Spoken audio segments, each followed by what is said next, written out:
Nobody does it Bennett. Yes, I've gone and said it. Movies and games, some things that are lame. Nobody does it Bennett.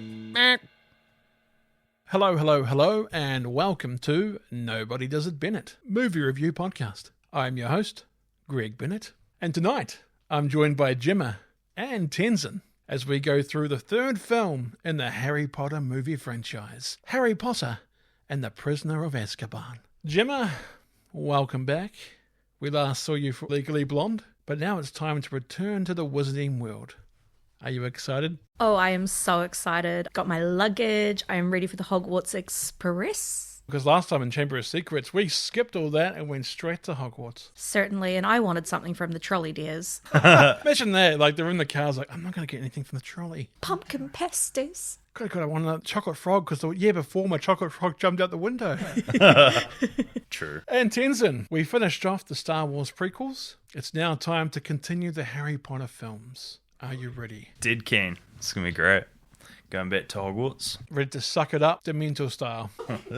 Tonight we'll be going through the movie Harry Potter and the Prisoner of Azkaban. We'll run through the story beat by beat, offering our opinions along the way. We will also be acting out certain scenes with their own unique voices. And if you hear any random bird noises, that's just the Budgie Boys, JB and Garfunkel. They like to have their say every now and then. After we've gone through the film, we'll give you our ratings for Harry Potter and the Prisoner of Azkaban. Every time I say that, I got to go a bit more British. Harry Potter. Azkaban. Where will it land on the NDIB charts? So, in the top 5, we have number 1, equal, Jurassic Park, with a perfect 50 stars. And also in first equal, Tenson, we have Goodfellas from 1990 with an also perfect 50 stars. And number 3, we have Spider-Man 2 from 2004 with 49 stars out of a possible 50. In fourth place, we have Jumanji from 1995 with 47.5 stars out of 50. In fifth place, we have Titanic from 1997 with 47 out of 50 stars. The memories of that one.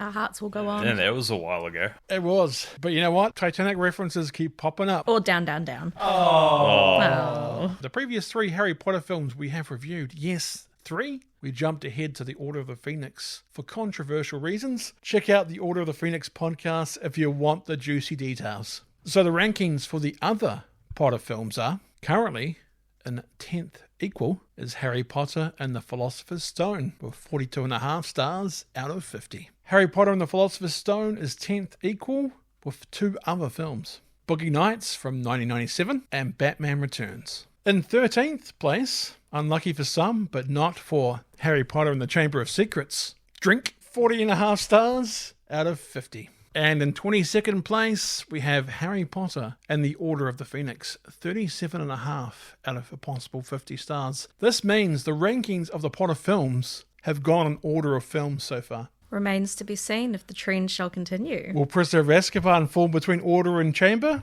Or will it be the new top? We know that, Jemma, from the Order of the Phoenix podcast, that you had some interesting thoughts about Prisoner of Azkaban, so it'll be interesting to hear what you say at the end of this.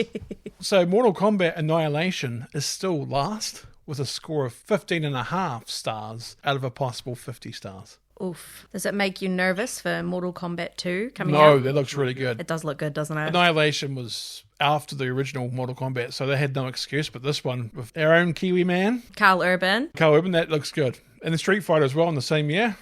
Oh my gosh, what a treat that'll be from the WWE. Absolutely. Roman Reigns versus Cody Rhodes. First up, though, we'll give you a brief intro about our experiences with Harry Potter and the Prisoner of Azkaban. What are your guys' initial thoughts about Prisoner of Azkaban, and do you have any favourite moments from the film? Tenson, I'll let you go first, since you seem to be uber excited about us covering Prisoner of Azkaban. So my experiences with Prisoner of Azkaban were definitely when I was a kid, watching it on DVD, and it's definitely my favourite of the Harry Potter movies. I love the tone of it, everything about it, the mood, atmosphere, and I still remember the scene when we first see the Dementors, and that terrifying me as a kid. It's a great movie. And Jemma, do you have any thoughts? Look, I respectfully disagree. When it comes to the Harry Potter movies, this is I think, my least favourite Ooh. of all of them. If only because, in context, we were watching this after having the first two films that had a very congruous feel to them, and then all of a sudden it changed. The whole layout of the castle changed. Visually, there was a lot of differences. Obviously, we've got a new director in, and I think aesthetically I appreciate it now, looking at it, but at the time it just felt like a break from tradition, and young me certainly didn't appreciate it. But I think for me, the book of The Prisoner of Azkaban is a lot better than the movie is. I thoroughly enjoyed the book when I'd read it. I will never ever get the beautiful purple from the original covers out of my mind, but the film just didn't stand out for me. I don't think on it fondly at all, which feels unfortunate to say because I love the Harry Potter series so much and I still think it's great. It's just falls short. I thought Goblet of Fire was your least favourite. Well, I remember more from the Goblet of Fire. It is my least favourite in terms of objectively, just not great. But I think The Prisoner of Azkaban is my least favourite in terms of when I sit here and I haven't watched the movies for a while and you try to think what happened in it, I just pull up blanks. It doesn't really factor at all. Plus, Batterson's in Goblet of Fire. How do you say Goblet of Fire is worse than Prisoner of Azkaban when there's Batman involved? Yeah, I also just feel like Goblet of Fire is very memeable. Oh, yeah. I'm not going to give too much away for Goblet of Fire, but yeah, I've got a special place in my heart for Goblet of Fire. Yeah, I like the movie too. But it's funny you say that stuff about Prisoner of Azkaban because, for me, Harry Potter and the Prisoner of Azkaban was a drastic change in the Harry Potter movie formula, and when it first came out, I was really put off by it. The vast change in the entire environment and style threw me off completely. I was certainly not ready for it. Has my opinion changed, though, since then? Find out at the end of the show. Next, we'll give you our brief thoughts about the upcoming Harry Potter TV show before we run through the film, Harry Potter and the Prisoner of Azkaban. If you like what you hear and would like to listen or find out more about the shows, well, you can by going to the Nobody Does It Bennett Facebook page. Nobody Does It Bennett is available on Spotify, YouTube, and other podcast services. Nobody Does It Bennett is now available on Apple Podcasts, so you now have even more ways to listen and enjoy. Before we jump into the film, I just thought we could quickly talk about our thoughts on the upcoming HBO Harry Potter TV show. What are our opinions about the trailer, as well as what we hope to see in the show itself? Jemma, what were your thoughts and what do you hope to see? I feel a type of way about it. You know, there's so much nostalgia and there's so much history in the Harry Potter films and the books. I've always struggled to reconcile how I feel with the books to how I feel about the movies. Like, they feel like very separate entities. And so going into the TV show, which I will watch, I kind of feel like I'm going to have to make more space for it. And it will be its own thing in the way that the movie was its own thing comparative to the books. I will watch it. I don't really have a strong opinion or feeling. And Tenson, do you have any thoughts or opinions about the new Harry Potter TV show? I'm really the same, to be honest. Like, really blow me away when I saw the trailer. Kind of just felt very much the same as the movie. Didn't really feel like it covered too much, new material. But I feel like the first maybe 3 seasons will feel very much like the movies. But then it'll be probably the later seasons that get a bit more interesting when they cover more of the book than the movies did. So I guess I'm more looking forward to, the later seasons of the show more than the early seasons, if that makes sense. I'm like half and half, really, in terms of being positive about it. I guess the movies hold a big place in my heart because I grew up with them, so I don't really want the TV series to kind of alter my perception of my childhood so much. But yeah, we'll see. I will watch it.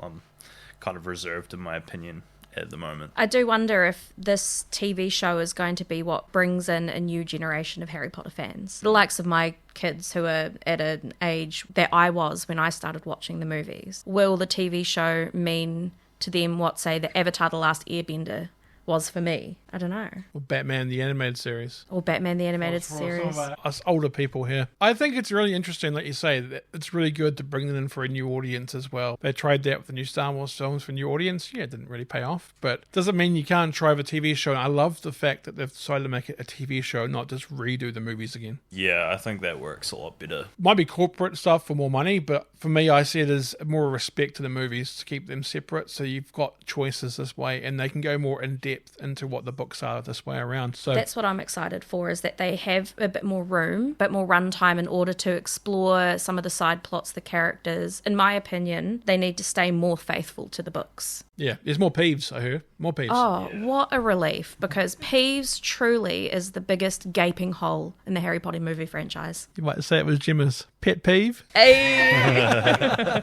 For me, the new Harry Potter TV show looks intriguing to me. I like that they're setting it in the 90s, like the books, and we'll go into more detail from the books. Yes, they've made some different casting style choices to what the books describe, but I will watch and see before I have an opinion either way on it. I hope the shows take their time to make sure the balance between staying true to the book while also being brave enough to make some changes if it suits the story they wish to tell. The movies are always there if you prefer other interpretations of characters and story plots. I'm not saying change the main plot points, but there is some room for innovation. Tenson and Jemma, are you ready to catch the night bus? It's gonna be a bumpy ride! Ladies and gentlemen, Harry Potter and the Prisoner of Azkaban. Nobody does it, Bennett, Mr. Potter. Movie begins with the faint glow of a wand through a window. The unforgettable Harry Potter theme can be heard.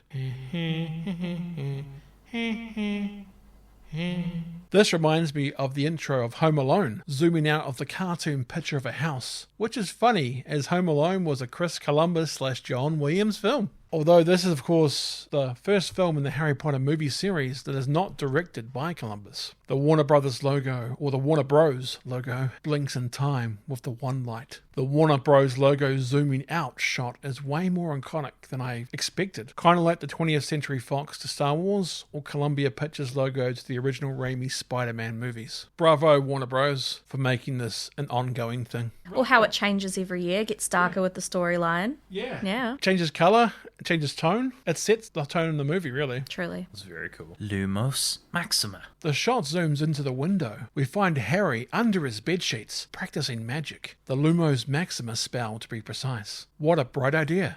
Lumos Maxima.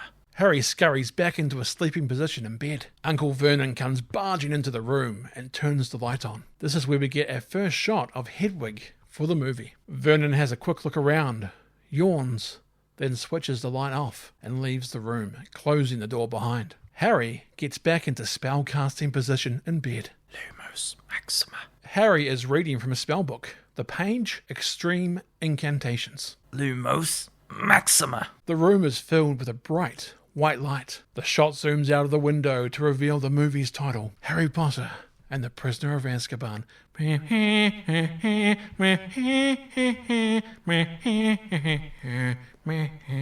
The shot then zooms back in to Harry's room. Harry again pretends to sleep as Uncle Vernon enters the room. Uncle Vernon leaves the room once more. Harry smiles, knowing he got away with it. Before reading the books or watching the films, did any of you think that Harry might be going to prison in this one? Interesting. No, I never clocked that. I think when The Prisoner of Azkaban released was about when I had just started reading the book, so I wasn't anticipating this one. It was Goblet of Fire. It was the first one I was waiting for. I would agree, yeah. Goblet of Fire sounds like a metal band. That would make a great metal band. Like a Harry Potter tribute band. Like the Ned Flanders band. Have you seen the Flanders band? Oh, yeah, so good. But there's a whole genre of rock, WROCK, wizard rock. They've got that song in Goblet of Fire, which we'll get to in the next film as well. Do the hippogriff. More to come in Goblet of Fire podcast for that one. The doorbell goes off at the Dursleys' front door. Harry, open the door. Harry opens the front door. A woman walks in with Uncle Vernon and a small dog from the rain outside. Marge, how lovely to see you. That was great. The dog jumps up at Aunt Petunia, which scares her a little. Uncle Vernon, I need you to sign this form. What is it? Piece of paper with words on it that requires a signature, but that's not important right now. Imagine. That's very much like a Naked Gun kind of joke. That went over my head. That's very Harry on Felix Felicis. Nothing. School stuff. Later, perhaps, if you behave. I will if she does. Aunt Marge, the woman who came in before, gives Harry a disgusted look. Oh, you're still here, are ya? Harry looks puzzled, as it's plainly obvious he is in fact still there. Yes. Don't say yes in that ungrateful way. Marge hands the dog's leash to Aunt Petunia. Damn good of my brother to keep you. He'd be straight to an orphanage if he'd been dumped on my doorstep, Vernon. That actually sounds like an improvement. Aunt Marge's face lights up when she sees Dudley. Is that my Dudders? Is that my little Neffy Poo? You'll notice Dudley has no lines in this. As he should. Yeah, doesn't say a word in Prisoner of Azkaban. Aunt Marge hugs and kisses Dudley, who is eating on the couch or sofa. Uncle Vernon talks to Harry. Take Marge's suitcase upstairs. Okay. Okay. Okay. This is before Daniel Radcliffe figured out emotional or subtle acting, so you'll notice that when he cries and stuff later on, he's not crying. He's not quite there yet, but he's getting better. Cut to the Dursleys having dinner with Aunt Marge. There's an open door behind where Aunt Marge is sitting. Aunt Marge puts her finished plate down on the floor for her little bulldog to lick. Vernon pulls out some alcohol. Looks to be a bottle of sherry baby.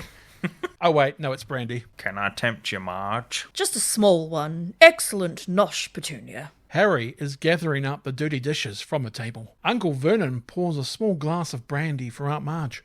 A bit more. Usually just a fry up for me, what with 12 dogs. I'm going for drunk Marge. Drunk Marge, love it. Uncle Vernon pours some more brandy into the glass. Just a bit more, that's a boy. Marge puts the brandy glass down to her bulldog to see if it wants a little drop. Gross. Harry looks on at Aunt Marge feeding a dog brandy. Aunt Marge then notices Harry looking on. What are you smirking at? Harry says nothing and carries on gathering up the leftovers. Where'd you send the boy, Vernon? St. Brutus's. It's a fine institution for hopeless cases. Do they use a cane at St. Brutus's, boy? You've got lots of experience of being drunk, it sounds like. Harry looks at Uncle Vernon, who nods in a yes motion. Harry smiles. Oh, yeah. I've been beaten loads of times. This one time at band camp. Harry turns around smiling. Excellent. I won't have this namby-pamby wishy-washy nonsense about not beating people who deserve it. You mustn't blame yourself about how this one turned out, Vernon. It's all to do with blood. Bad blood will out. Harry stops smiling. What is it the boy's father did, Petunia? He was the director of the movie Morbius. And a drunk too, no doubt. That's a lie. Yeah, I wouldn't want to be the director of Morbius either. What did you say? Harry turns and faces Aunt Marge. My dad wasn't a drunk. Oh, so he did direct Morbius then.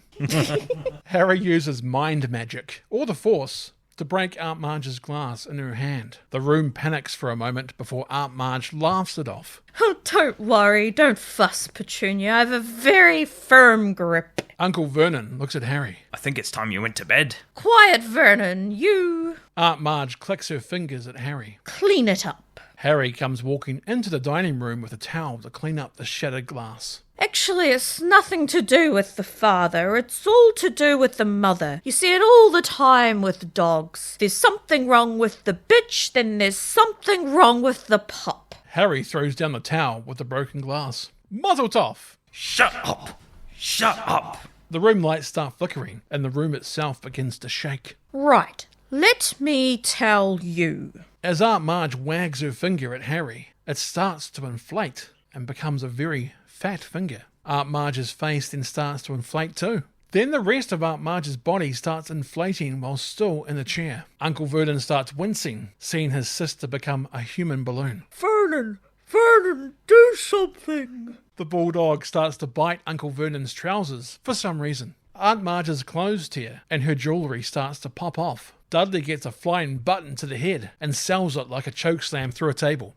Aunt Marge hangs on to the tablecloth as she starts to float in the air. Dudley gets a second button to the head. Aunt Marge bounces off the ceiling, then flips and bounces out the open door. Uncle Vernon grabs onto Aunt Marge's hands while the dog is still biting Uncle Vernon's trouser leg. Aunt Marge, Uncle Vernon, and the dog Ripper are lifted up into the air. Uncle Vernon starts thinking about letting go. Don't you dare!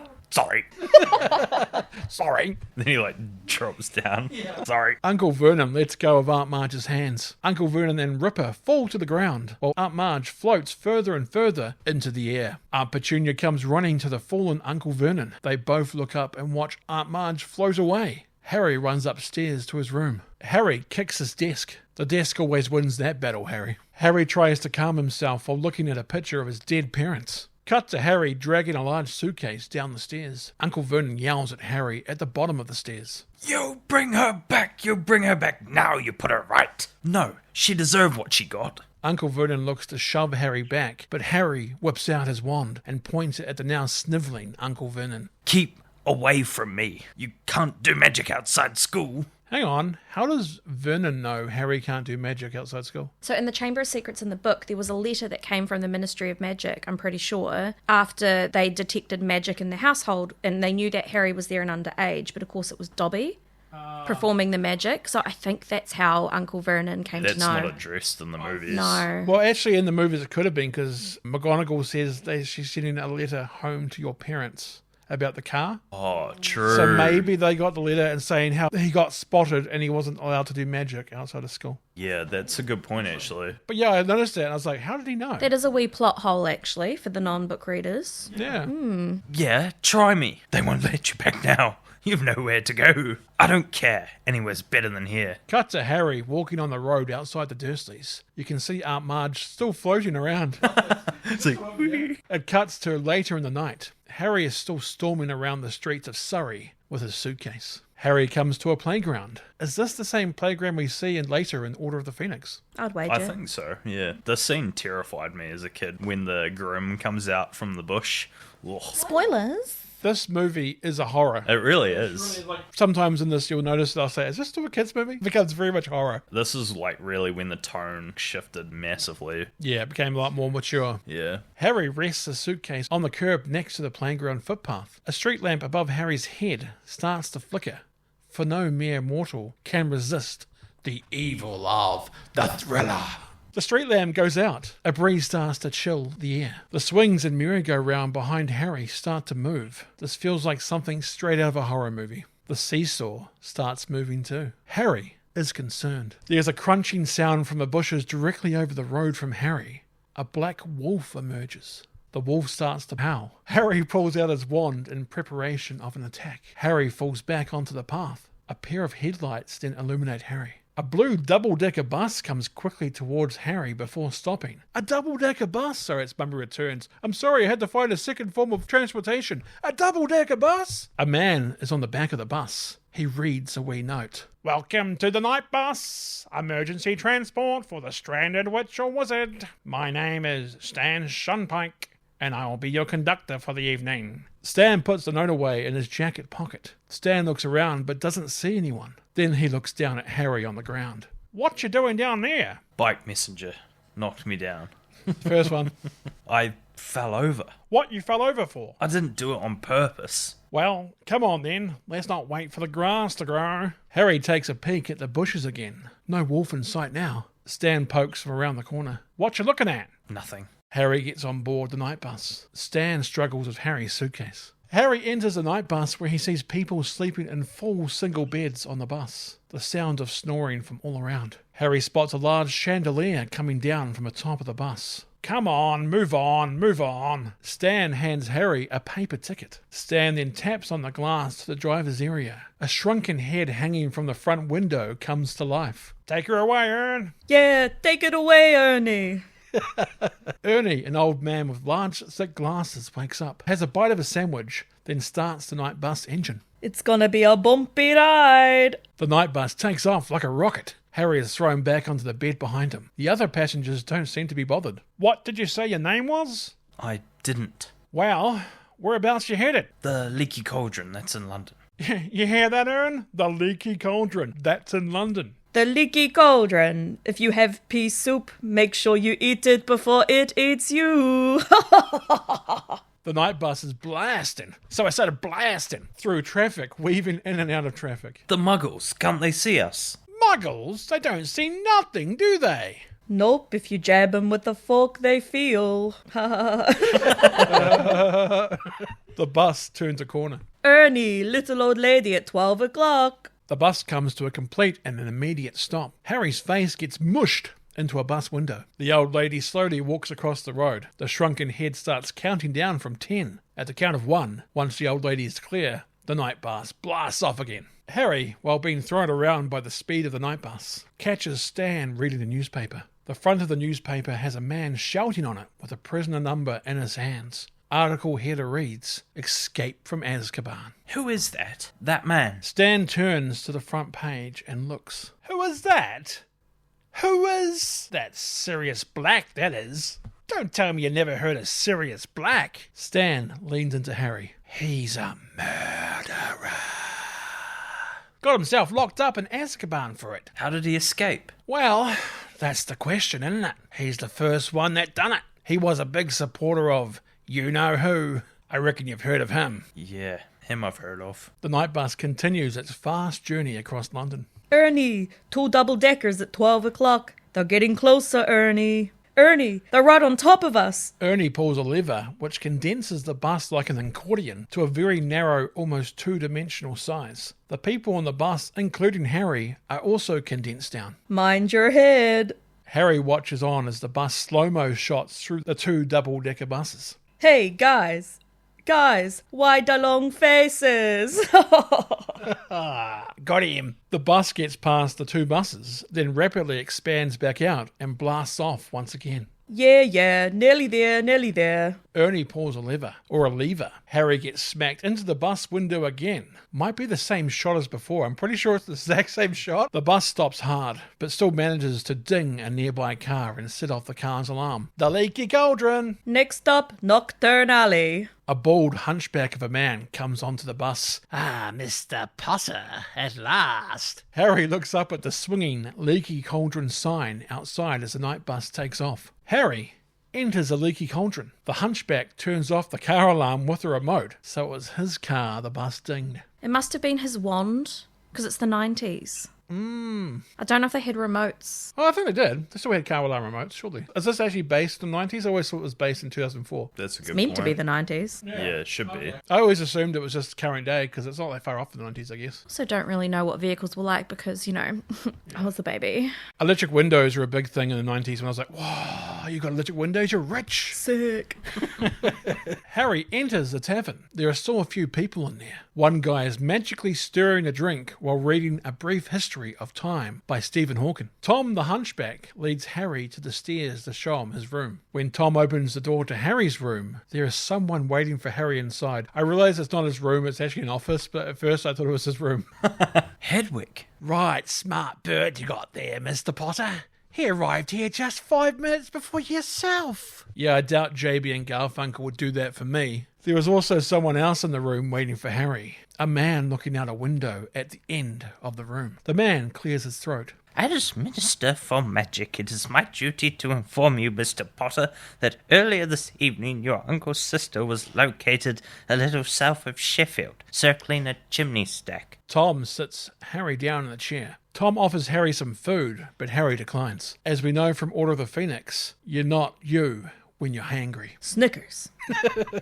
The Accidental Magic Reversal Department was dispatched immediately. What a mouthful. Why not just the AMRD? She has been properly punctured and her memory modified. She will have no recollection of the incident whatsoever, so that's that. Minister Fudge smiles, walking towards Harry. And no harm done. A very different reaction to what will happen in just a couple of years. Pea soup? No thank you. Minister.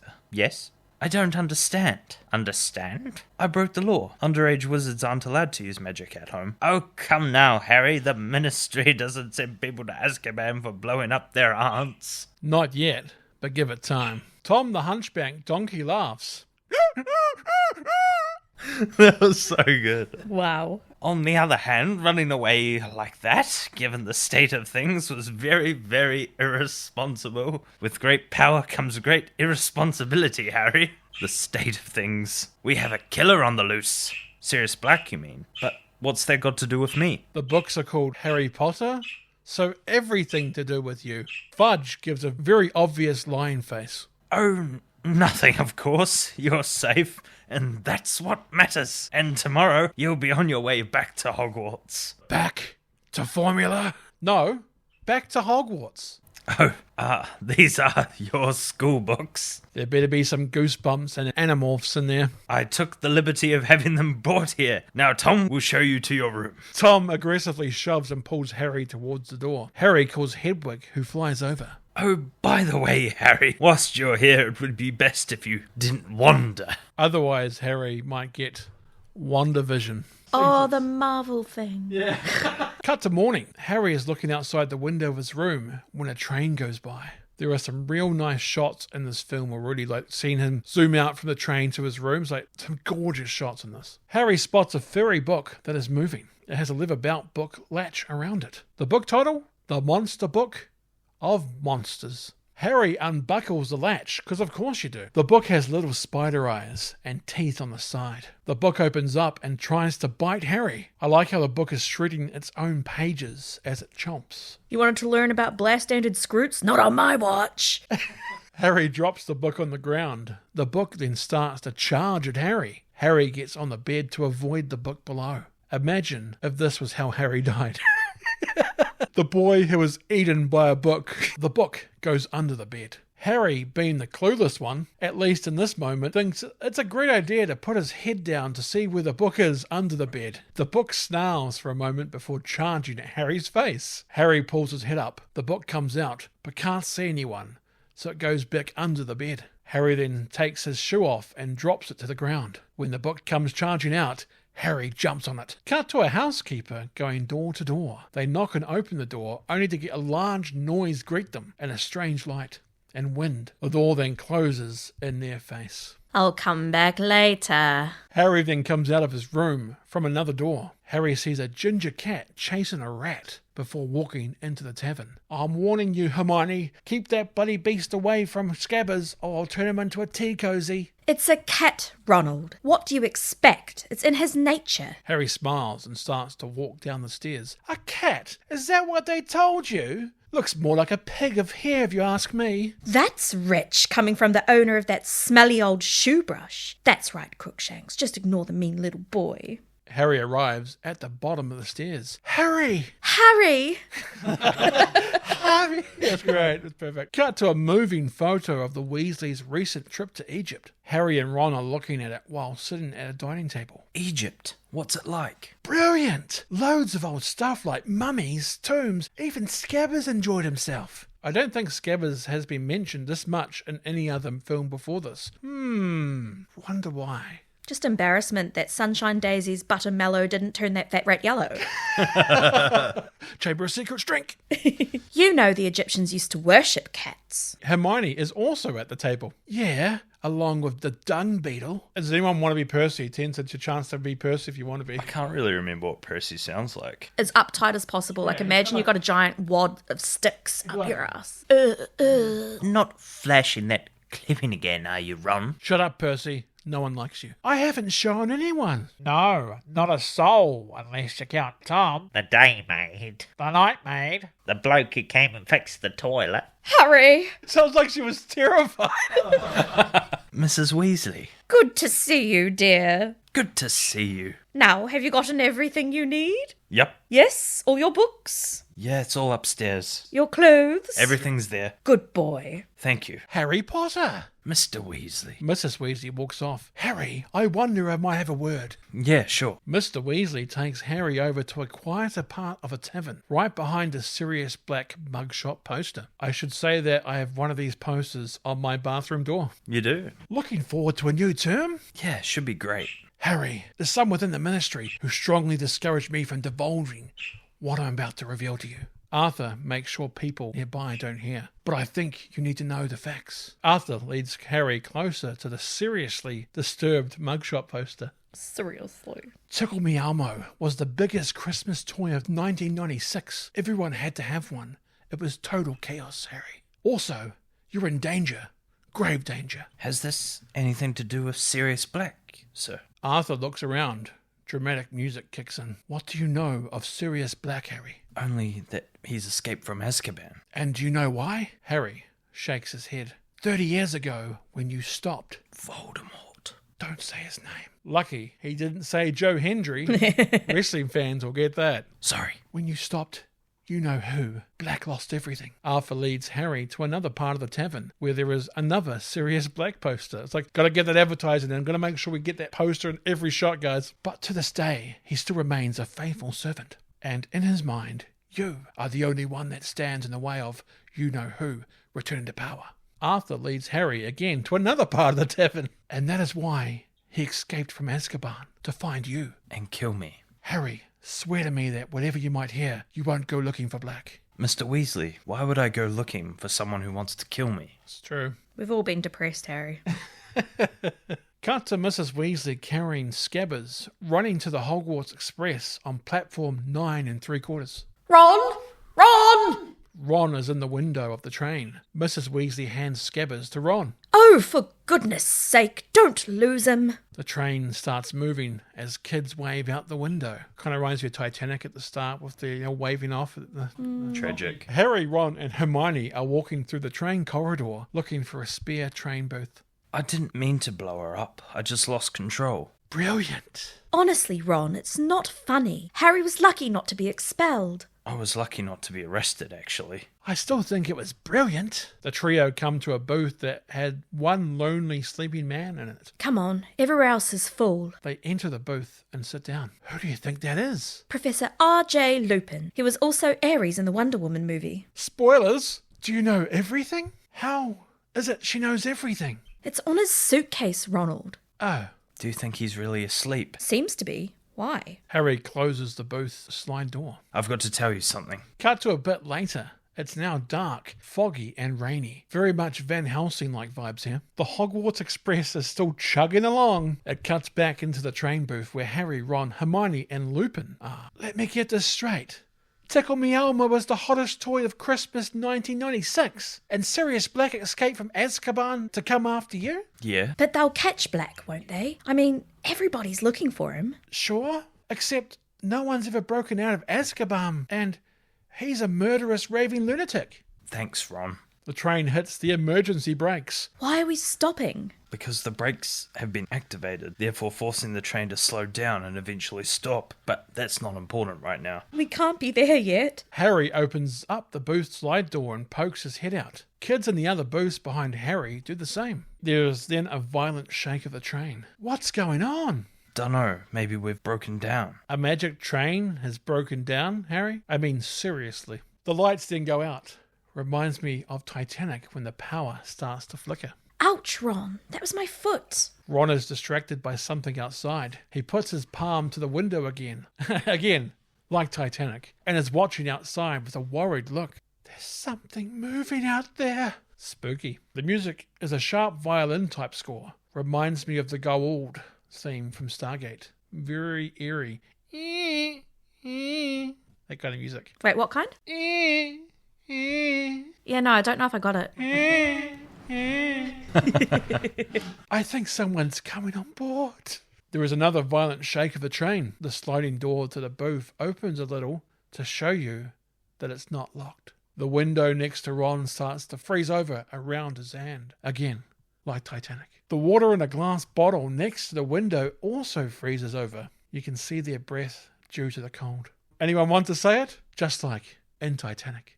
Another shake rattles the train. The whole train booth has frozen up.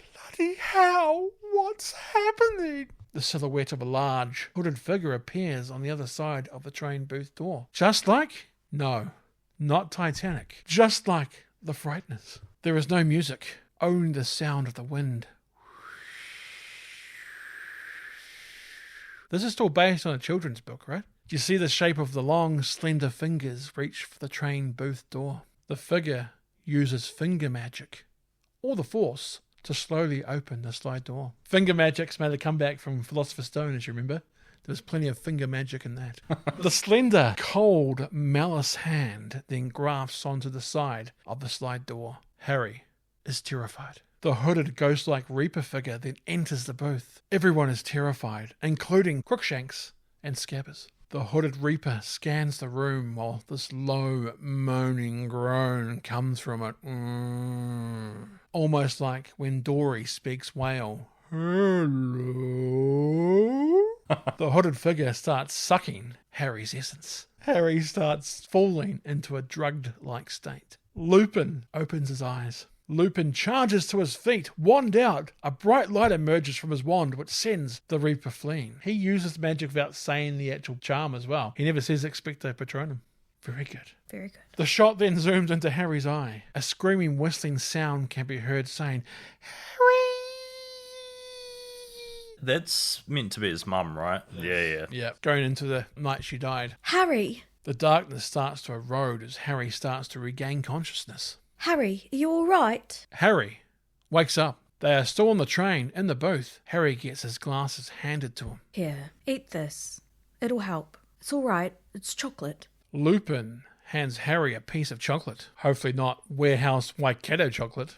Gross. What was that thing that came? It was a Dementor, one of the guards of Azkaban. It's gone now. It was searching the train for Sirius Black. If you'll excuse me, I need to have a little word with the driver. Lupin gets up but leaves the bag of chocolate and walks away. Small note that is definitely vital to the story. The piece of chocolate Lupin gives Harry is very sharp on one end. Can see some potential mouth gums cutting from that. Lupin walks to the slide door. Eat. You'll feel better. Lupin walks away. Harry carefully eats the sharp tip of the chocolate. What happened to me? Well, you sort of went rigid. We thought maybe you were having a fit or something. And did either of you two, pass out? No. I felt weird though, like I'd never be cheerful again. Like the audience in the Morbius theatre. But someone was screaming. A woman. No one was screaming, Harry. Harry looks out the window to the pouring rain. It's a very interesting whole thing with the old booth. From beginning of the train sequence right to the end there, it's like, it feels like a completely different movie. It happened again at the playground. It's happy-go-lucky Harry Potter, and then all of a sudden there's moments where this comes extremely dark. This one just felt like something out of a horror. If I was watching like Red Eye or something like that, I kind of got that same kind of feeling, that same kind of dread. It's very interesting that they went with this, and I'm glad they did, because back then it could have been like Batman and Batman Forever Returns, how let's make this more kid-friendly. Let's keep making this more kid-friendly to make sure we market it for kids more. They didn't really do that so much in this. Yeah, it really works. The shot transitions from the reflection of Harry's face in the stormy window. There are two muddy carriages moving along towards the Hogwarts castle. The carriages seem to be pulling themselves. Stay tuned for Order of the Phoenix to reveal why. Bum, bum, bum. Next time on Harry Potter. Cut to everyone in the Great Hall. Professor Flitwick, now with a bowl cut haircut, is leading a wizard and witch choir. I dare say that was one of the wildest changes. Bowl cut Flitwick? Like, did they de-age him and then decide to make him less cool? I think he just went and got hair plugs. Oh no, bro went to Turkey. It was a wild change though. I thought, is that the same character? Yeah, I genuinely was like, who is this guy? There are floating candles above. Some of the people have toads who are also singing. Well, ribbiting at least. The toads bob their heads like Kermit the Frog singing Rainbow Connection. Someday we'll find it, the rainbow connection, the lovers, the dreamers, and me.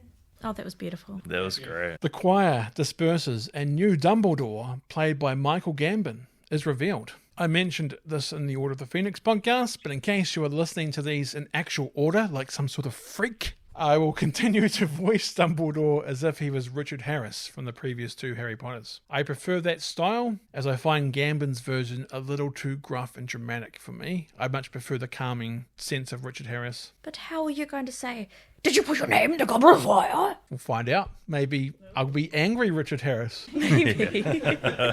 No disrespect to Gambon though. He took the character and brought his own style rather than just try and copy Harris. It's very much just my opinion. So if you love Gambon's more than Harris, you're not wrong. Gambon in this one, I guess because it's the stories as well, he seems to be less caring of Harry. Which Dumbledore do you two prefer? I don't know. I like both of them, to be honest. I don't think I can pick a favourite of the two. I think I more remember Michael Gambon than Richard Harris. He played Dumbledore for a lot longer. But yeah, it's hard to pick. Richard Harris's Dumbledore is like what you want Dumbledore to be. And Michael Gambon's Dumbledore is the sociopath we all know him to be. True, he's more human, I admit. Yeah, less magical. More human. And I think also he brings a bit more vitality to Dumbledore. Like I couldn't have imagined Richard Harris getting through the films and having to, without spoiling anything, fight and be as active and really meet the demands of the role. Because at first, Dumbledore was written as an old wizened silver wizard, but in reality he did contain more multitudes. So I think if I had to pick, Gambon would be who I would go with, just because I think it suits the greater character arc a little bit better. Welcome to another year at Hogwarts. Now, I'd like to say a few words before we all become too befuddled by our excellent feast. First, I'm pleased to welcome Professor R.J. Lupin, who's kindly consented to fill the post of Defence Against the Dark Arts teacher. Good luck, Professor. The hall applauds as Lupin gets up and bows. Of course. That's why he knew to give you chocolate, Harry. Draco, psst, psst, psst. Potter, over in Harry's direction. Is it true you fainted? I mean, you actually fainted. Shove off, Malfoy. You shouldn't talk, Draco. Not with that new bowl cut. Nick Carter from Backstreet Boys look you got there. He does. He's got a bowl cut now. Okay, but it wasn't terrible. But it was like Nick Carter, Backstreet Boys. Yeah. Harry talks quietly towards Ron and Hermione. How did he find out? Just forget it. Our care of magical creatures teacher for many years has decided to retire in order to spend more time with his remaining limbs. Fortunately, I'm delighted to announce that his place will be taken by none other than our own Rubius Hagrid. The hall applauds Hagrid. He's now Professor Hagrid. Professor McGonagall gives Hagrid an elbow shot to get him to stand up. She's like, bam, right in the guts. Acknowledge the applauding students. The table and floor move and shake a bit. Harry, Ron, and Hermione are extra excited. Finally, on a more disquieting note, at the request of the Ministry of Magic, Hogwarts will, until further notice, play host to the Dementors of Azkaban. The students start to talk amongst one another. Dementors? Here? At Hogwarts? Until such a time as Sirius Black is captured. The Dementors will be stationed at every entrance to the grounds. Now, whilst I have been assured that their presence won't disrupt our day-to-day activities, a word of caution. Dementors are vicious creatures. They do not distinguish between the one they hunt and the one who gets in their way. Therefore, I must warn each and every one of you to give them no reason to harm you. It is not in the nature of a Dementor to be forgiving. Harry looks worried. But you know, happiness can be found even in the darkest of times, if one only remembers to turn on the light. Whatever Galadriel from The Lord of the Rings. Gosh. Dumbledore waves his hand over a candle flame. Magic. Cut to the students exiting the Great Hall. You see the moving staircases. The Gryffindor students go up to the lady in the painting, who is now played by Dawn French. Fortuna Major. The lady in the painting just ignores the password and continues to sing in a high pitch in an attempt to break a wine glass in her hand with her voice. Here, listen, she won't let me in. Harry rocks up with Neville and Dean Thomas. Fortuna Major. No. Wait. Watch this. The lady in the painting tries to high-pitch sing-scream again to break the glass. This has Harry and the Gryffindors blocking their ears in pain. When she thinks they're not looking, she smashes the glass against a nearby wall. Amazing. Just with my voice. Fortuna Major. Oh, yes, all right. Go in. The Gryffindors enter the common room. Harry and Seamus talk about how she is still doing that after 3 years. The life of painting would get boring, even though you can leave and go to other paintings. I wonder why the lady stays. I would travel the world in different paintings. Dean Thomas walks through a ghost. Gross. But at least he didn't get slimed like Venkman in Ghostbusters. Cut to Harry, Ron, and the boys messing around in their beds around bedtime. They're eating toffees, which gives them the ability to make animal sounds. Seamus starts to make monkey sounds. Hey, Neville, try an elephant. Harry throws Neville a toffee. Neville starts chewing, then starts making elephant noises.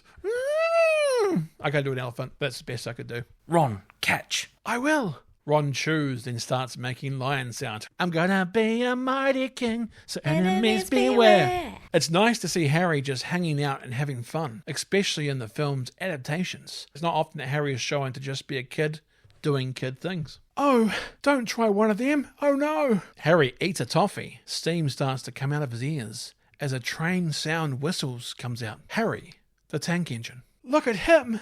His face. Isn't there an engine called Harry? There's James, there's Percy, there's Gordon. Feels like there should be one called Harry, doesn't There should be a Harry. Very British name. As the boys fool around, outside in the Stormy Castle grounds, the Dementors are lurking around. There are so many of them. I love this shot, It's so good. So good. Probably my favourite shot in the movie. I like the contrast of they're having fun inside, it's light and happy, but outside it's all very, very dark. Cut to morning. A little bird is flying around the castle grounds. You get your first look at the courtyard and the new bridge archway, as well as the new Scottish Hills version of Hogwarts. When I first watched Prisoner of Azkaban, I wasn't a fan of all the changes. The uniforms looked more typical school and less magical school looking. Hogwarts was completely different looking as well. Earthier and just a different landscape entirely. It took me a while to adjust, but eventually I learned to really like the changes to Hogwarts. It really does help the story as you go along, but at first it's like, whoa, everything's so hilly. What do you guys think about the changes? I think just the hilliness of it is what got me. It just felt so vertical, all the stairs.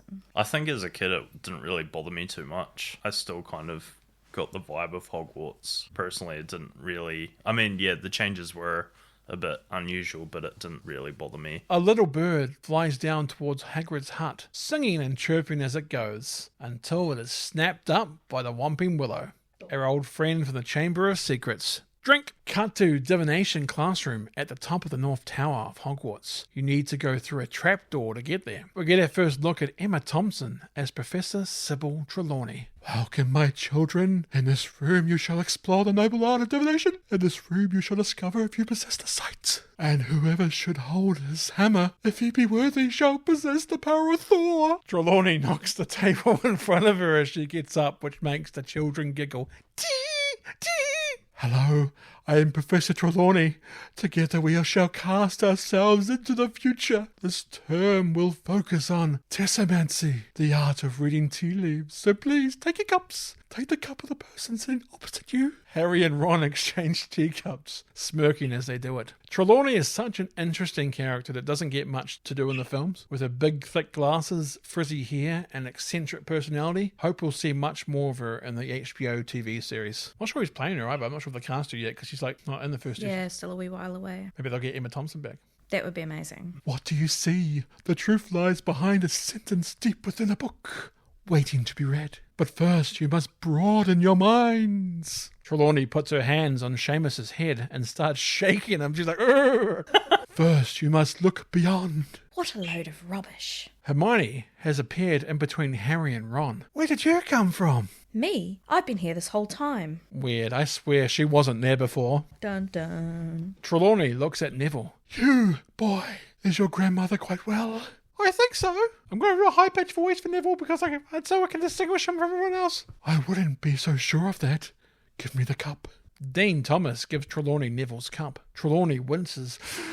Oh, pity. Neville looks worried into his cup at Dean Thomas. Trelawney moves on. Broaden your minds. Trelawney spooks Ron. Oh, Ron looks worried. Your aura is pulsing, dear. Are you in the beyond?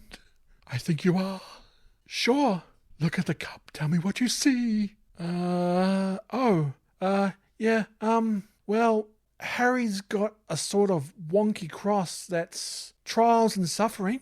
Yes. And that there could be the sun around, and that's happiness. So, you're gonna suffer, but you're gonna be happy about it. Give me the cup. Like as she says that. Cup. Trelawney glimpses the cup, then rocks back in fright. Harry is astonished. Oh, my dear boy, my dear, you have the grim. The kids in the room gasp, like they even know what that means. Could just be, dental problems. Sorry, you got gingivitis. The grin? What's the grin? Not the grin, you idiot. The grim. Taking form of a giant spectral dog. Might be Clifford. A student named Boy One on the cast page reads from a book. That's his name, Boy One. It's among the darkest omens in our world. It's an omen of death. Harry looks deep into his teacup. Cut to Harry, Ron and Hermione walking down some steep steps on the Hogwarts ground. Those steps are steep. Yeah, Those are going to be ankle breakers in the wintertime. Fully. Scaligro. You don't think that grim things got anything to do with Sirius Black, do you? Oh, honestly, Ron, if you ask me, divination's a very woolly discipline. Now, ancient runes, that's a fascinating subject. Ancient runes? Exactly how many classes are you taking this term? A fair few. Hang on. That's not possible. Ancient runes is in the same time as divination. How does Ron know that? That's pretty impressive for Ron. Go Ron. You'd have to be in two places at once. Wink at the camera.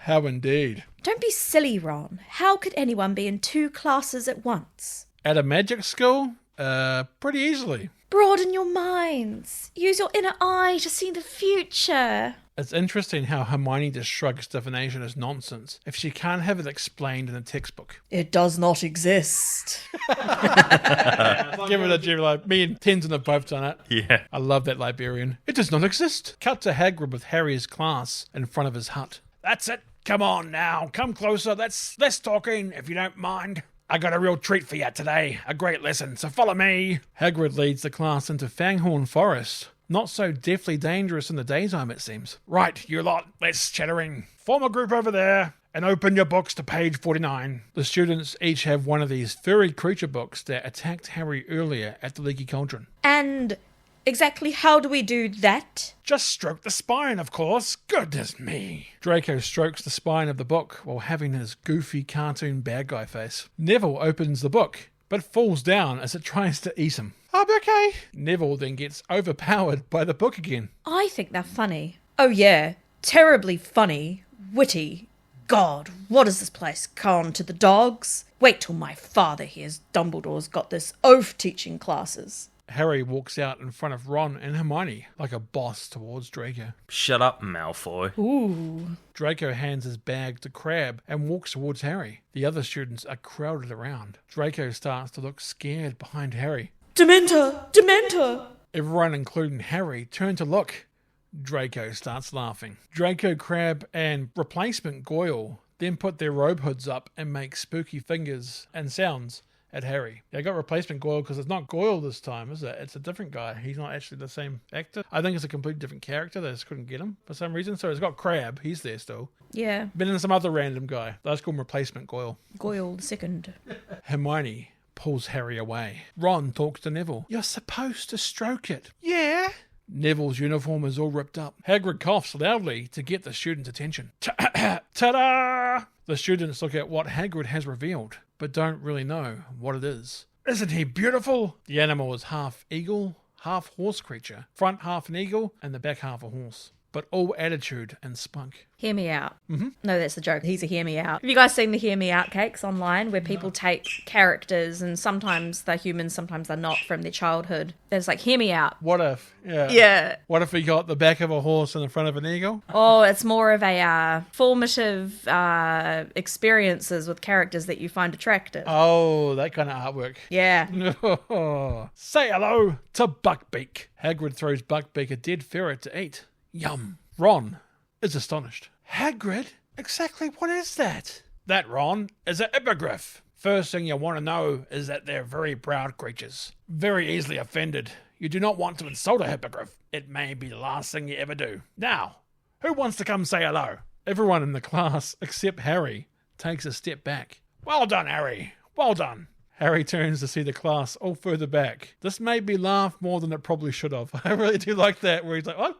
Ah, come on now. Ron gives Harry a little shove towards Hagrid and Buckbeak. Harry walks up towards Buckbeak. Now, you have to let him make the first move. It's only polite, so step up, give him a nice bow. Then you wait and see if he bows back. If he does, you can go and touch him. If not, well, we'll get to that later. Looking at you, Draco. Harry bows in Buckbeak's direction. Nice and low. Buckbeak is curious and lets out a wee squawk. Meep. Then flaps his wings in an aggressive manner. Back off, Harry.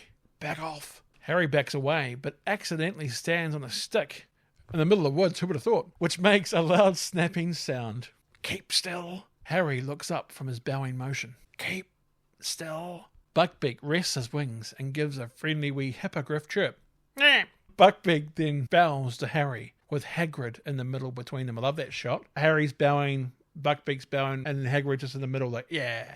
A beautiful shot. Oh, well done, Harry. Well done. Here, you big brute, ya. Hagrid chucks another dead ferret to Buckbeak.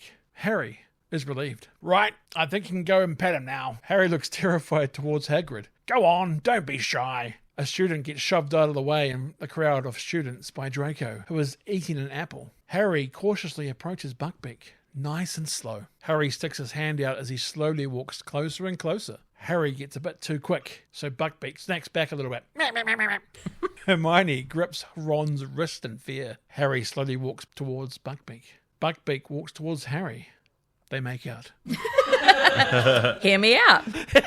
Plot twist. Harry pats Buckbeak on the face. Hagrid applauds, as do the students. Well done, Harry. Well done. I think he might let you ride him now. What? Come on. Hagrid picks up Harry and places him on Buckbeak's back.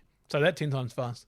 Buckbeak's back. Buckbeak's back. Buckbeak's back, Buckbeak's back, back. I got my Buckbeak's back. Betty Bopper bought some butter. Don't pull out any of his feathers, because he won't thank you for that. Hagrid slaps Buckbeak on the bum to get him moving. Buckbeak's bum. Hagrid is such a loose cannon as a teacher. Buckbeak's back bum, Buckbeak's back bum. It's like a beat, isn't it? Buckbeak rears up before sprinting off. Buckbeak then extends his wings and takes off into the air. Whoa! Buckbeak flies towards Hogwarts Castle. For me, this is an iconic Harry Potter moment. Reminds me a little of Superman and Lois's first flight together in Superman from the 1978 movie Superman, which was also composed by John Williams. Buckbeak then glides over the water. Harry can see the reflection in the water and starts to go from nervous to excited. Buckbeak dipping his talon in the water as they glide is a very nice touch. I love that. Just skims the water. Yeah, it's so cool. Harry then stretches his arms out to feel like he's flying. Just like anyone? The Titanic. Just like Titanic. I'm the king of the world.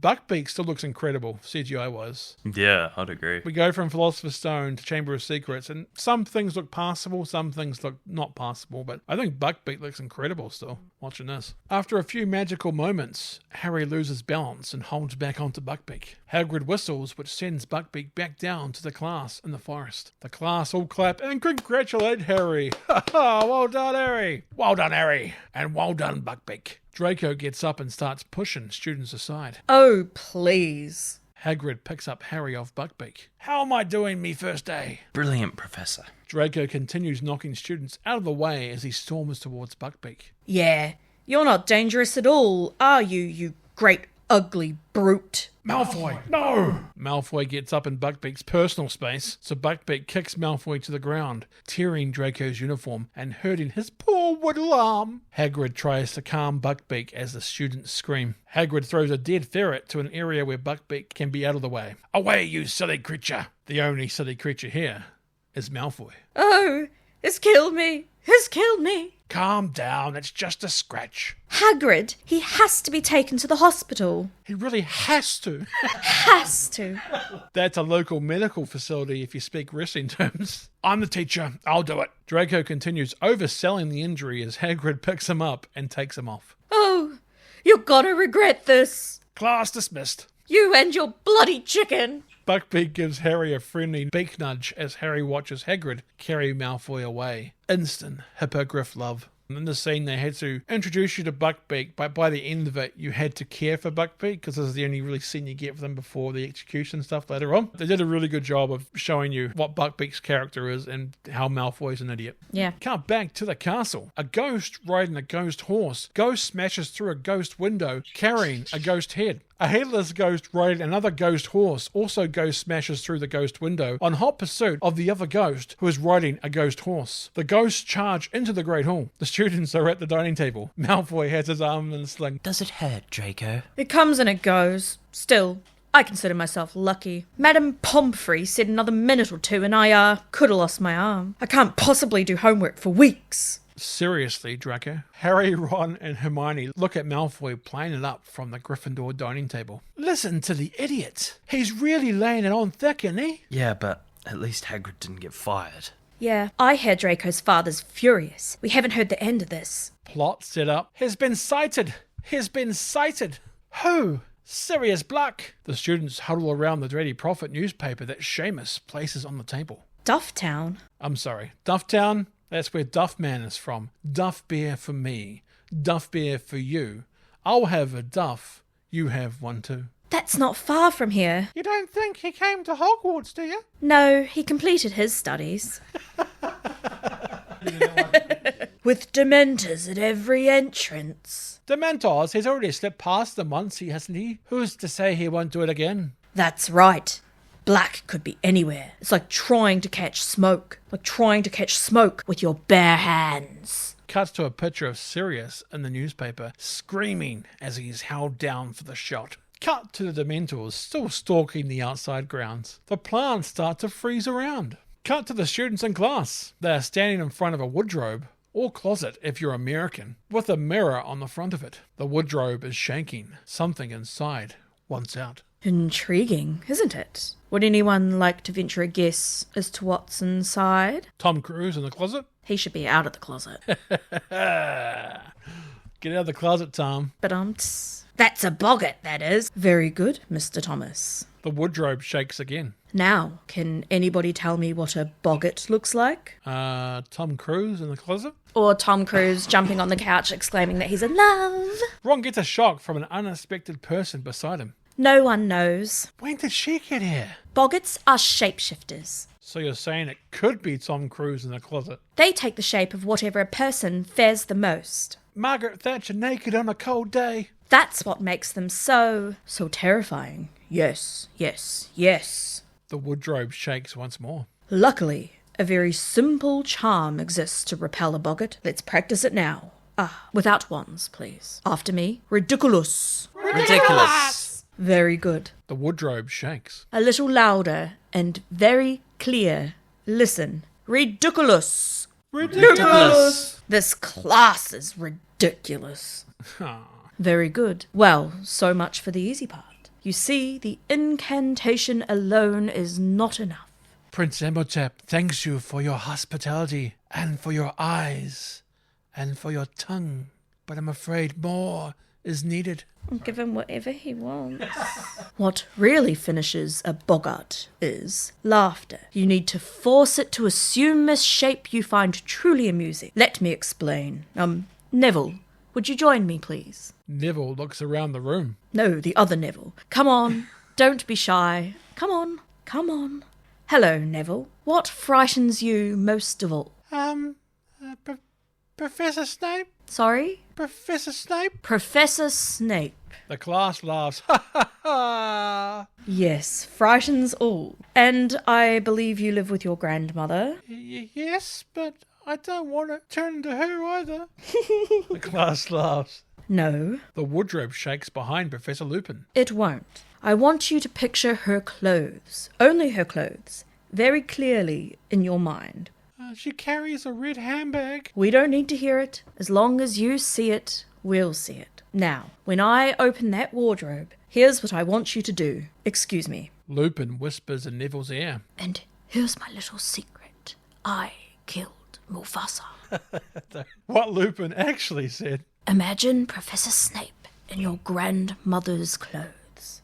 Can you do that? The wardrobe shakes. Yes, wand at the ready. Professor Lupin pulls out his wand. 1, 2, 3. At the count of 3, Lupin uses his wand to unlock the wardrobe. The door handle turns and the door slowly opens. Professor Snape comes lurking out. Think, Neville, think. Professor Snape starts walking towards Neville. Neville points his wand at Snape. Ridiculous! Snape's clothes change from his dark robes into Neville's grandmother's attire. A skirt, jacket with a hat that has a bird on top and a fox scarf. The whole class laughs, including Professor Lupin. Wonderful, Neville. Wonderful. Incredible. Okay, to the back. Neville, everybody form a line. Draco and co are shoving people around, but eventually a line gets formed. I want everyone to picture the thing they fear the very most and turn it into something funny. Professor Lupin puts a record on. Girl, put your record on. Exactly the song too, yeah. Some swinging big band stuff that reminds me of The Mask. Bam, bam, bam, bam, bam, bam, bam, bam. Next, Ron. Ron looks nervous. Concentrate, face your fear, be brave. The boggart transforms from Snape in old lady clothes into a giant spider. Ron squeals in fear and pulls out his wand. Ridiculous! The giant spider starts skating around as Ron has added some roller skates to its legs. Yes, you see. Very good, very good. The students continue to have their turn at the boggart. Perverti conjures a giant snake, like Jafar in the animated Aladdin film. When she casts Ridiculous, the snake turns into a giant rocking clown or jack-in-a-box, which is more terrifying. That's way more terrifying. Harry is up next. The giant clown transforms into a Dementor. As it charges at Harry, Professor Lupin steps in the way. Here. The Dementor then changes into a full moon. Lupin casts. Ridiculous. The full moon turns into a deflating flying balloon. Lupin gets the balloon to go back in the wardrobe, then locks the door. Right. Sorry about that. That's enough for today. If you would all like to collect your books from the back of the class, that's the end of the lesson. Thank you. Sorry, you can have too much of a good thing. Harry just stares at the wardrobe as the rest of the class starts to leave. Pretty sure Harry's scar is on the wrong side of his head here. It's on his left side, but I'm pretty sure it was on the right. And in the books, I think the scar is more centre of the forehead. And in my fanfic, it's on his... Nope. On his wands ready. Cut to the students meeting at an outside entrance by a giant swinging pendulum. Remember, these visits to Hogsmeade Village are a privilege. To be used for the good of mankind. Should your behaviour reflect poorly on the school in any way, that privilege shall not be extended again. Mr. Filch is standing next to McGonagall, collecting permission slips. Harry comes up to Professor McGonagall. No permission form signed, no visiting the village. That's the rule, Potter. But I'm Harry Potter. I haven't met a rule yet that I haven't broken. True dat. All those with permission follow me. Those without, stay put. Look, Professor, I thought if you signed it, then I could. I can't. Only a parent or guardian of the galaxy can sign. Since I am neither, it would be inappropriate. Professor McGonagall starts to walk away, but then turns back and puts her hand on Harry's shoulder as Ron and Hermione watch on. I'm sorry, Potter. That's my final word. Professor McGonagall walks away to break more hearts. Forget about it, guys. Like the Morbius movie. I'll see you later. Director's probably going to contact me and go, what the hell, man? Just stop. Harry starts to walk back inside the castle. Hermione and Ron jog to catch up to the Hogsmeade group, while Harry turns back to look longingly outside. He's like, Cut to Harry talking to Professor Lupin on the outside bridge walkway. Professor, can I ask you something? You want to know why I stopped you facing that boggart? Yes. I thought it'd be obvious. I assumed it would take the shape of Lord Voldemort. I did think of Voldemort at first, but then I remembered that night on the train and the Dementor. I'm very impressed. That suggests that what you fear the most is fear itself. This is very wise. Before I fainted, I heard something. A woman screaming. Well, Dementors force us to relive our very worst memories. Our pain becomes their power. I think it was my mother, the night she was murdered. Murdered. Murder!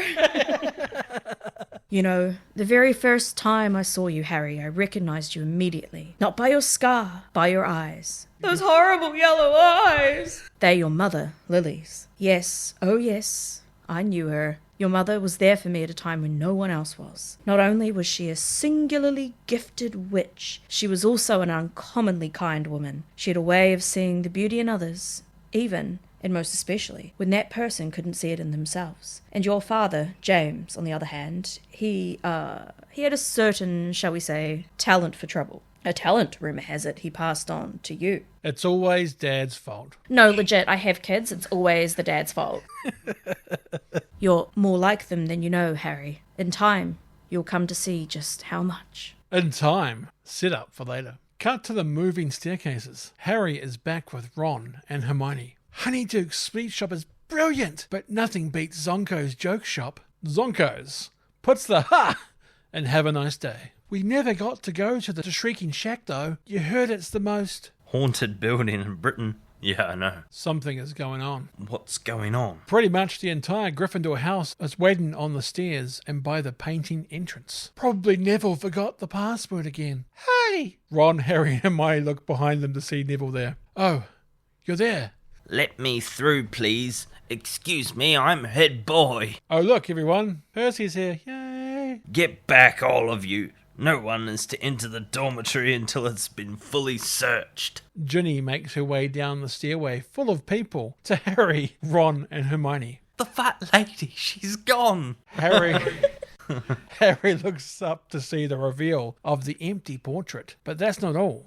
The portrait also has big claw marks gouged through it. Serves her right. She was a terrible singer. It's not funny, Ron. The paintings around the stairway start moving about the portraits. Dumbledore arrives and makes his way through the crowd to the empty, gouged portrait. Filch is behind Dumbledore. When Dumbledore sees the painting, he looks deeply concerned. Mr. Filch, round up the ghosts. Tell them to search every painting in the castle to find the fat lady. There's no need for ghosts, Professor. The fat lady's there. Filch points up to a nearby painting. The crowd, including Dumbledore, Filch, and a pissed-off Percy, make their way up to a painting of a herd of hungry hippos. Dear lady, who did this to you? Fat lady appears from behind one of the hippos. Bike messenger knocked me down.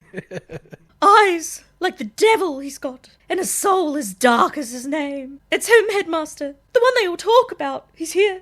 Somewhere in the castle. Sirius Black. The crowd start murmuring to one another, oh my god, it's Sirius Black. I've pretty heard this guy who was a prisoner. Oh, the murder. Murder. Dumbledore talks to Filch. Secure the castle, Mr. Filch. The rest of you to the Great Hall. Harry looks worried. The Hogwarts gate closes as a full moon can be seen outside, accompanied by the howl of a wolf. The rest of the doors in and out of Hogwarts are shut. The big steel panel that extends out and turns to create a lock is a pretty cool image. Outside the castle, you see Dementors closing in once more. Cut to the school sleeping in the Great Hall. Filch comes into the room with a lantern. I searched the astronomy tower and the owlery, but there's nothing here. Bet ya there were owls there. Thank you. Professor Flitwick says that the third floor is also clear with his bowl cut. Very good. And I've done the dungeons, Headmaster. No sign of Black, nor anywhere else in the castle. I didn't really expect him to linger. Remarkable feat, don't you think? To enter Hogwarts Castle on one's own, completely undetected. Quite remarkable. Any theories on how he managed it? Probably magic? Many, each as unlikely as the next. You may recall prior to the start of term I expressed concerns about your appointment of Professor... Not a single professor inside this castle would help Sirius Black to enter it. Harry comes into shot. He's listening to the convo the teachers have decided to have an earshot to all the students for some reason. And I'm more than willing to send the students back to their houses. What about Potter? Should he be warned? Perhaps. But for now, let him sleep. Otherwise, this movie might end prematurely. Dumbledore looks creepily over Harry. Sweet dreams. We enter a world that's entirely our own. Let them swim in the deepest ocean or glide over the highest cloud. What? What's he talking about? Look, sometimes you've just got to get poetic. The shot goes up to the stars and galaxies on the ceiling of the Great Hall. Cut to daytime. A leaf falls off the Whomping Willow, then does a Forrest Gump feather fall to the ground. The rest of the leaves then comically all shed at once. Cut to Defense Against the Dark Arts class. Professor Snape comes storming in, using his wand to shut all the windows. Snape then pulls a cord which brings down a projection screen. Turn to page 394. The students grab their books and turn the pages. Excuse me, sir. Where's Professor Lupin? That's not really your concern, is it, Potter? Suffice to say, your professor finds himself incapable of teaching at the present time. Turn to page 394. Snape taps his wand on a projector. Is it a magic projector or just a standard one? Aren't all projectors magic? True. Ron is slowly turning pages. Snape, seeing this, frustratingly uses his wand to turn the pages in Ron's book. Werewolves? But sir, we just learned about redcaps and hinky punks. I'm sure Hermione wasn't sitting next to Harry just before. What's going on? We're not meant to start that for weeks. Quiet. When did she come in? Did you see her come in? I love how much Hermione appearing is messing with Ron's mind like the whole entire year. Harry is confused. Now, which one of you can tell me the difference between an animagus and a werewolf? Hermione raises her hand. No one. How disappointing. Please, sir. An animagus is a wizard who elects to turn into an animal. A werewolf has no choice. This is the second film we've covered this year involving werewolves. The other being Van Helsing. With each full moon, he transforms. He no longer remembers who he is. He'd kill his best friend if he crossed his path. Furthermore, the werewolf only responds to the call of its own kind. Draco howls. Thank you, Mr. Malfoy. That is the second time you have spoken out of turn, Miss Granger. Are you incapable of restraining yourself, or do you take pride in being an insufferable know-it-all? He's got a point, you know. No, Ron, he hasn't. Been told off for correctly answering a question? This is low even for Snape. You can tell in this whole thing he's really angry. He's just pissed off. And he's taking it out on Hermione now. 5 points from Gryffindor. Draco sets off a paper butterfly. As an antidote to your ignorance, and on my desk by Monday morning. Harry catches the paper butterfly.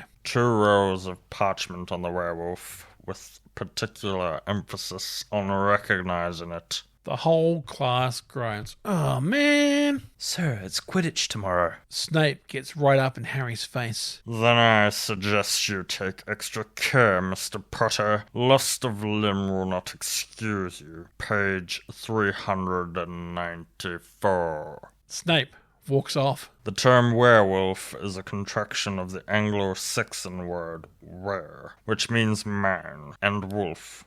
Werewolf, man-wolf. Harry unfolds the paper butterfly and looks at it, then gives Draco a filthy look as Draco smiles at him. There are several ways to become a werewolf. Harry looks at the paper note. It's an animated drawing of Harry being hit by a thrown quaffle. They include being given the power of shape-shifting, being bit by a werewolf. The scene fades out. It transitions from the animated drawing to the Quidditch game the next day. Gryffindor versus Hufflepuff. It's pouring rain, so the players are wearing goggles. You see an umbrella flying through the stormy sky. This is the most striking looking Quidditch match in any of the movies, in my opinion. This is got the most environmental stuff in it. So good. It's really cool. Go, Harry! There is lightning strikes in the air, which sets some of the players' brooms on fire. They wouldn't postpone or cancel Quidditch in this type of weather. Oh, nah, mate. She'll be right. Harry flies into the rainy skies, chasing the golden snitch. The Hufflepuff Seeker is nearby. It must be Cedric Diggory, as he played Seeker and was team captain of Hufflepuff. But it's not Robert Pattinson. That's right, I said Pattinson because he's Batman. This guy looks completely different. Might be his brother, Doug Diggory. Doug Diggory gets hit by a lightning bolt and falls from the sky. Flash origin story right there. DC Flash, that's how he becomes Flash. Flash.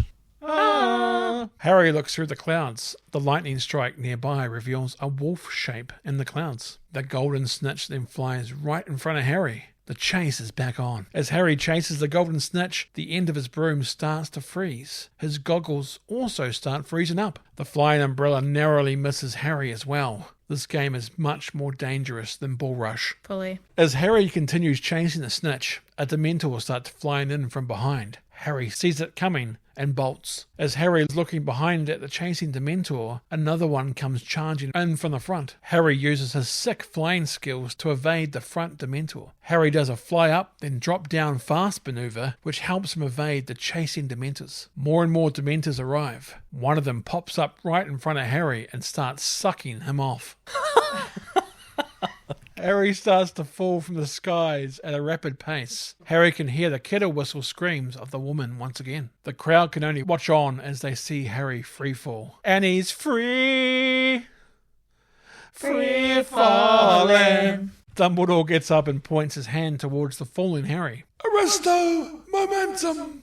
The scene turns into darkness. He looks a bit peaky, doesn't he? Peaky? What do you expect? He fell over 100 feet. Ron, let's walk you off the tower and see what you look like. Harry opens his eyes to see Ron, Fred, George, Hermione, Seamus, and Neville in front of him. Probably a right sight better than he normally does. The group all have a good laugh. You're ugly. How are you feeling? Like a bike messenger knocked me down. Oh, brilliant. You gave us a right good scare there, mate. Sound Australian. But that's what they kind of sound like. They sound very nasally. What happened? Well, you fell off your broom. Really? I meant the match. Who won? No one blames you, Harry. The Dementors were not supposed to be on the grounds. Dumbledore was furious. Goblet of Fire furious? Did you, Harry? Did you fall off your broom? As soon as he saved you, he sent them straight off. There's something else you should know too, Harry. When you fell, your broom sort of blew into the Whomping Willow and, well... Ron reveals Harry's Nimbus 2000. It's broken into pieces. Harry is gutted. The shot transitions from Harry in the sick bay to Harry outside in the forest with Professor Lupin. I'm sorry to hear about your broomstick. Is there no chance of fixing it? No. Professor, why do the Dementors affect me so? I mean, more than anyone else. Listen, the Dementors are the foulest creatures to walk this earth. They feed on every good feeling, every happy memory, until the person is left with absolutely nothing but his worst experiences. You are not weak, Harry. The Dementors affect you the most because there are true horrors in your past. Horrors your classmates can scarcely imagine. You have nothing to be ashamed of. I'm scared, Professor. Well, I'd consider you a fool if you weren't. I need to know how to fight them. You could teach me. You made the one on the train go away. There was only one that night. But you made it go away. I don't pretend to be an expert, Harry. Harry, Professor Lupin and Hedwig, who just turned up, look on at a small island in front of them. But as the Dementors seem to have developed a particular interest in you, perhaps I should teach you, but after the holidays. Hedwig flies away after a few pats from Harry. For now, I need to rest. Cut to Hedwig flying as it transitions from green grass to snowy winter. The classic Harry Potter theme kicks in.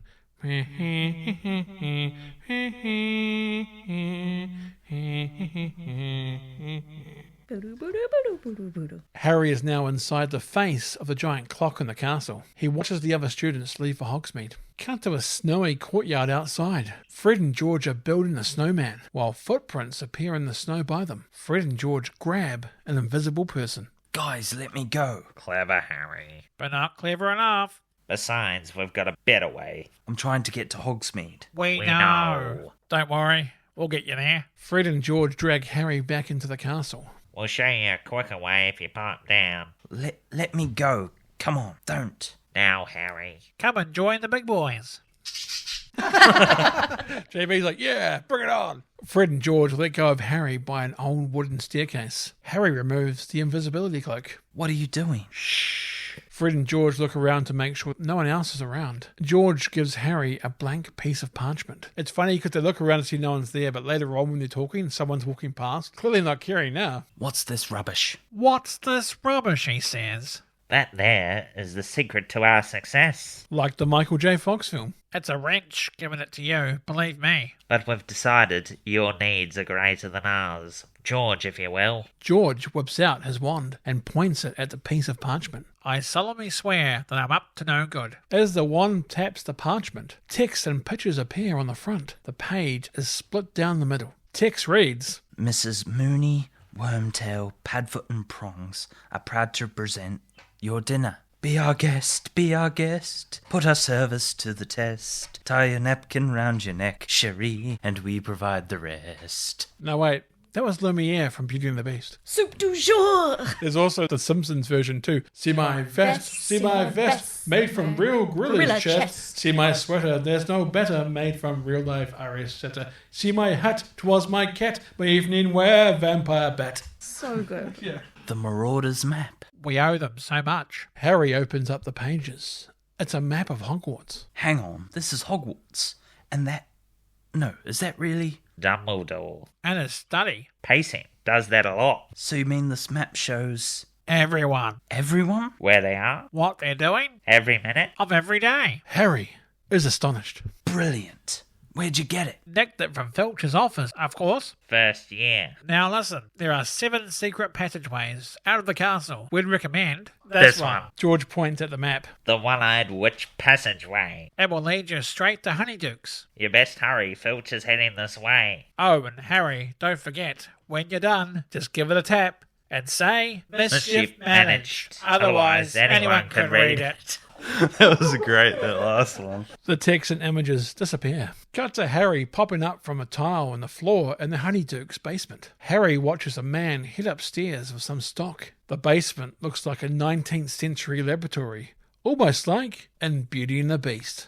Belle's dad, crazy old Maurice's lab. Harry climbs out from the hole in the floor. Harry pops his invisibility cloak back on and heads upstairs. The Honeydukes shop is chock full of candy. Can't lollygag in there. Everything looks to be in peppermint condition. A lifesaver for sweet fans. Neville goes to lick a giant lollipop when invisible Harry swipes it from him and goes out the door. Nothing to see here, just a floating lollipop. I guess in the magic world it's common. CGI on the lollipop hasn't aged particularly well. Doesn't look too real against the live action backdrop. It looks a little cartoonish compared to the rest of the world. Cut outside to the Shrieking Shack. The shot zooms out to Hermione and Ron looking at the shack from afar behind a barbed wire fence. It's meant to be the most haunted building in Britain. I thought the Shrieking Shack is a little old place where We can get together. Did I mention that? twice. Oh, do you want to move a bit closer? Some haunting music starts. Ron and Hermione are being watched. Huh? To the Shrieking Shack. No, actually, yeah, I'm fine here. Well, look who's here. Ron and Hermione turn around to see Draco in a Russian-style winter hat, along with Crabbe and replacement Goyle, coming down the snowy banks towards them. You two shopping for your new dream home? Bit grand for you, isn't it, Weaselby? Don't your family sleep in one room? Shut your mouth, Malfoy. More like mouth-foy, am I right? Ooh, not very friendly. Boys, I think it's time we teach Weaselby how to respect his superiors. Draco grabs his coat in the front like a yuppie. Hermione laughs. I hope you don't mean yourself. How dare you talk to me, you filthy little mudblood. A snowball gets thrown at the sight of Draco's face, but Nobody Does It Bennett is there. Who was that? A snowball comes flying in out of nowhere. I do enjoy the first-person shot of seeing the snowball coming towards the camera. Yeah, it's real cool. Malfoy gets hit square on. When he does, comical music starts to play. Draco and his boys panic as they are scared of the incoming snowballs and start to panic. Crabbe gets downtrodden. Remember that in primary school, getting downtrodden? I remember those days. While replacement Goyle gets dragged around by a scarf, all by an invisible Harry. How is Harry doing this without revealing his hands and arms under the cloak? Draco gets bootstrap dragged down the hill. What's up, Malfoy? Lost your skis? Draco gets dropped. He runs back up to his boys. Then they take off in the other direction. Hermione squeal laughs and Ron smiles. Ron stops smiling when he sees his hat cords moving by themselves. Hermione smiles when her hair starts dancing. Harry. Harry appears from the cloak behind them.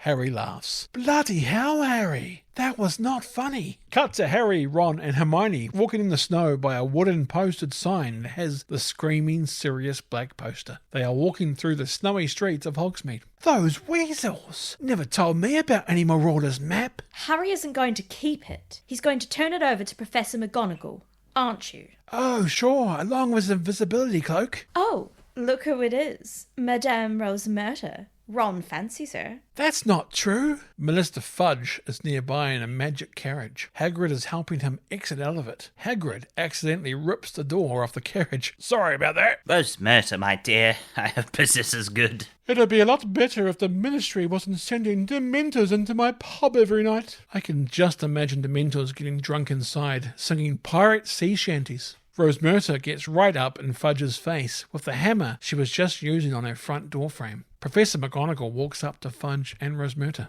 We have a killer on the loose. Sirius Black in Hogsmeade? And what would bring him here? I reckon the chocolate frogs. Harry, Ron and Hermione are still watching them from close by. Fudge whispers close to Rosemerta. Harry Potter. Harry Potter? Shh.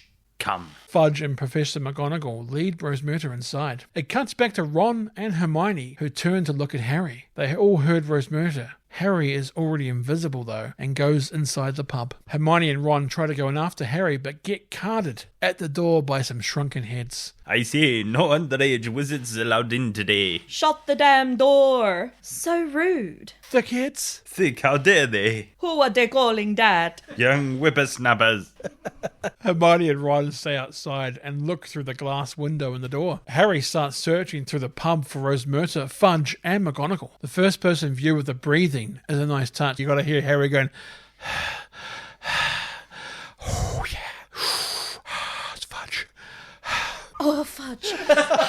Fudge. Harry finds them in an upstairs room. Nobody is going to come to a pub where they're gonna get scared out of their wits. Professor Dumbledore doesn't want Dementors around the place, I can assure you. As Harry enters the room, still under the cloak, for Myrtle looks confused as to why the door opened. Harry sneaks around her while she closes the door. Now tell me, what is this all about? Well, years ago, when Harry Potter's parents realised they were marked for death, do you remember? They hid. Few knew where they were. One who did was Sirius Black, and he told you-know-who. Not only did Black lead him to the Potters that night, but he also killed one of their friends, Peter Pettigrew. Peter Pettigrew? Little lump of a boy, always trailing after Sirius Black. I remember. Never let James and Sirius out of his sight. But what happened to him? Peter Pettigrew tried to warn them. Fudge is opening a bottle of liquor near where Harry is standing. Fudge looks suspicious in Harry's direction. It's probably all the... Fudge. And might have, had you not run into an old friend, Sirius Black. Fudge decides, it was nothing, and starts pouring the liquor into glasses. Black was vicious. He didn't kill Peter Pettigrew, he destroyed him. A finger, that's all that was left. A finger, nothing else. Yes, Sirius Black may not have put his hands to the Potters, but he's the reason they're dead. And now he wants to finish what he started. I don't believe it. Fudge hands Professor McGonagall a drink. That's not the worst of it. What could be worse? This, Sirius Black was, and remains, Harry Potter's godfather. I wonder if people came to see Sirius on the day of his daughter's wedding. Harry is astonished. Harry cloak runs away out of the pub. Ron, look. Hermione sees footprints appearing in the snow from the bench they were sitting at. Must be Will Smith, as they look to be fresh prints. Oh, that was good. Invisible Harry walks right through a group of carolers. Harry is a jerk. Hermione and Ron politely apologise and make their way through the fallen carolers as they pursue Harry. Ron and Hermione follow the footprints in the snow until they stop. They can hear Harry sobbing under the cloak nearby. It's quite sad, actually. Then when they pull off his cloak, he hasn't been crying at all. The moment's gone. Yeah, he hasn't been crying. You can tell by his face. They could have gone Wayne's World and just put water on his face. Hermione goes up towards the invisible crying Harry. Hermione gently removes the cloak. Harry, what happened? My messages knocked me down. He was their friend, and he betrayed them. He was their friend. I hope he finds me, because when he does, I'm going to be ready. Cue to Harry going over plans to set up Home Alone-style traps at Hogwarts. When he does, I'm going to kill him. Cut to a shot of the Whomping Willow once again. Winter is melting away. Spring is here. The Whomping Willow shakes snow off its branches like a dog. Harry, there you are. You came. The shot transitions from the Whomping Willow to Harry and Professor Lupin in the Defence Against the Dark Arts classroom. Lupin is looking up from the balcony, similar to when Professor Lockhart was introduced in the Chamber of Secrets. Drink. Now, are you sure about this, Harry? This is very advanced magic, well beyond the ordinary wizarding level. Must be trying to make a good Morbius film. I'm sure. Well, everything's prepared. Lupin heads down the nearby stairs. Now, the spell I'm going to try and teach you is called the Patronus Charm. Did you ever hear of it? Harry shakes his head. No? Well, a Patronus is a positive force, and for the wizard who conjures one, it works something like a shield, with the Dementor feeding on it rather than him. But in order for it to work, you need to think of a memory. Not just any memory, a very happy memory. A very powerful memory. Like in the movie Hook with Robin Williams. Can you do this? Harry nods, with about half confidence. Yes, very well. Close your eyes. Harry closes his eyes. Concentrate. Explore your past. Do you have a memory? Harry nods. Lupin walks around Harry. Allow it to fill you up. I hope this is a clean dream. Lose yourself within it. Then speak the incantation. Expecto Patronum. Expecto Patronum. Very good. Lupin walks over to a large chest and prepares to open it. Shall we? Wand at the ready. Harry points his wand at the chest. Lupin unlocks the chest. I do love all the different types of locks there are in the wizarding world. The lock on the Gringotts Vault and Philosopher's Stone. The lock on the entrance to the Chamber of Secrets. Drink! They are also creative. Lupin opens up the chest. A Boggart Dementor comes flying out. Harry tries the incantation. Expecto Patronum. It doesn't work. The Boggart Dementor is unaffected. Expecto.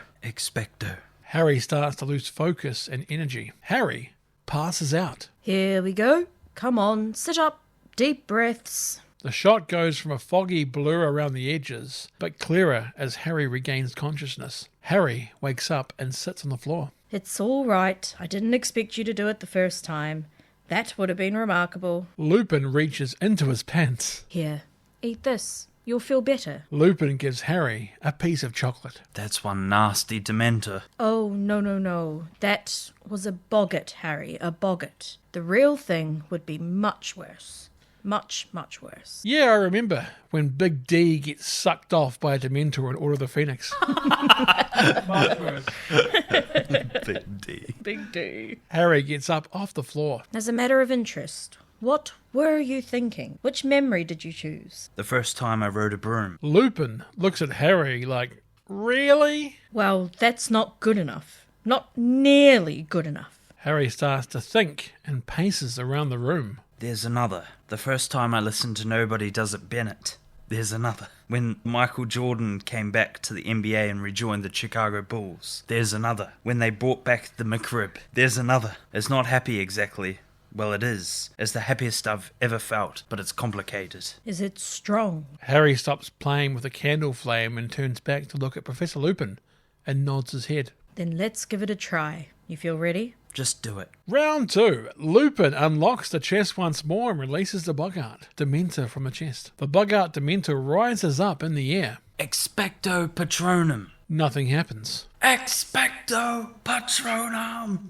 A bright white light radiates from the end of Harry's wand. It blocks the Boggart from getting to Harry. The choir music in this moment gives it a real religious feel, like Harry is using the power of God. Like even later on when he does it, there's that choir music, that angelic music. The Boggart is trapped. Triumphant music plays as Harry uses the Patronum shield to guide the Boggart Dementor back into the chest. Lupin is ecstatic. Lupin closes the chest, trapping the Boggart once more. Well done, Harry. Well done. I think I've had enough for today. Yes, sit down. Here. Lupin hands Harry another piece of chocolate. Eat this. It helps. It really helps. And just so you know, Harry, I think you'd have given your father a run for his money, and that is saying something. The same blood flows through my veins. Same weakness. Just noticed the wee train set in the room too. I was thinking of him and Mum, seeing their faces. They were talking to me.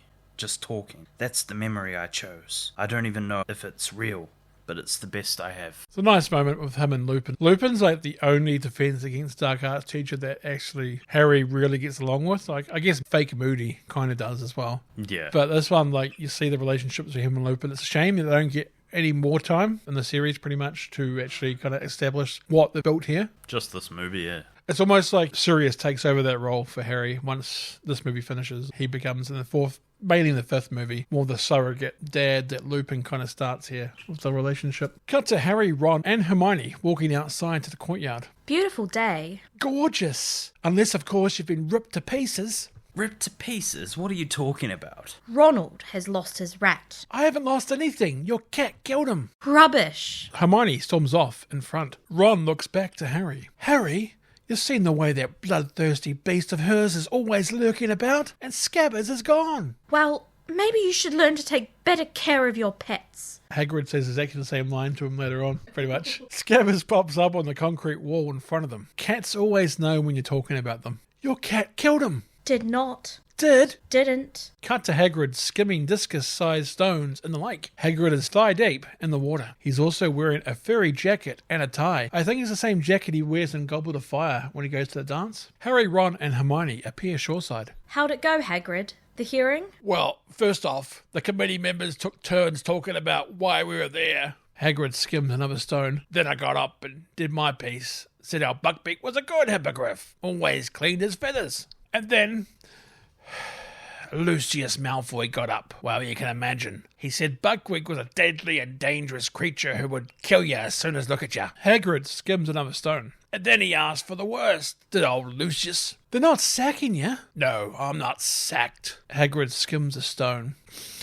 Buckbeak's been sentenced to death. Hagrid throws a stone. It just splashes. Hagrid cries. Makes me so sad to see Hagrid cry. cut to a sweeping shot of the Great Hall before cutting to Harry in his Gryffindor bedroom while the other students sleep. He's reading something while using his wand for light. Harry also seems to be eating something. Not sure what he was eating, but he's eating something. Ron wakes up from a nightmare involving spiders. The spiders, they want me to tap dance. I don't want to tap dance. You tell those spiders, Ron. Right, yeah. Tell them. I'll tell them. Ron drifts back off to sleep. Harry is looking at the Marauders map. Harry sees Filch moving around the map. Harry then turns up to another part of the map. Another name comes up. It's Peter Pettigrew. Harry is astonished. Harry remembers back to the pub conversation Rose Murta, Professor McGonagall and Fudge were having, remembering Peter Pettigrew's name being mentioned. Peter Pettigrew was murdered by Sirius Black. Only a finger was left. So how is Peter now appearing on the Marauders map?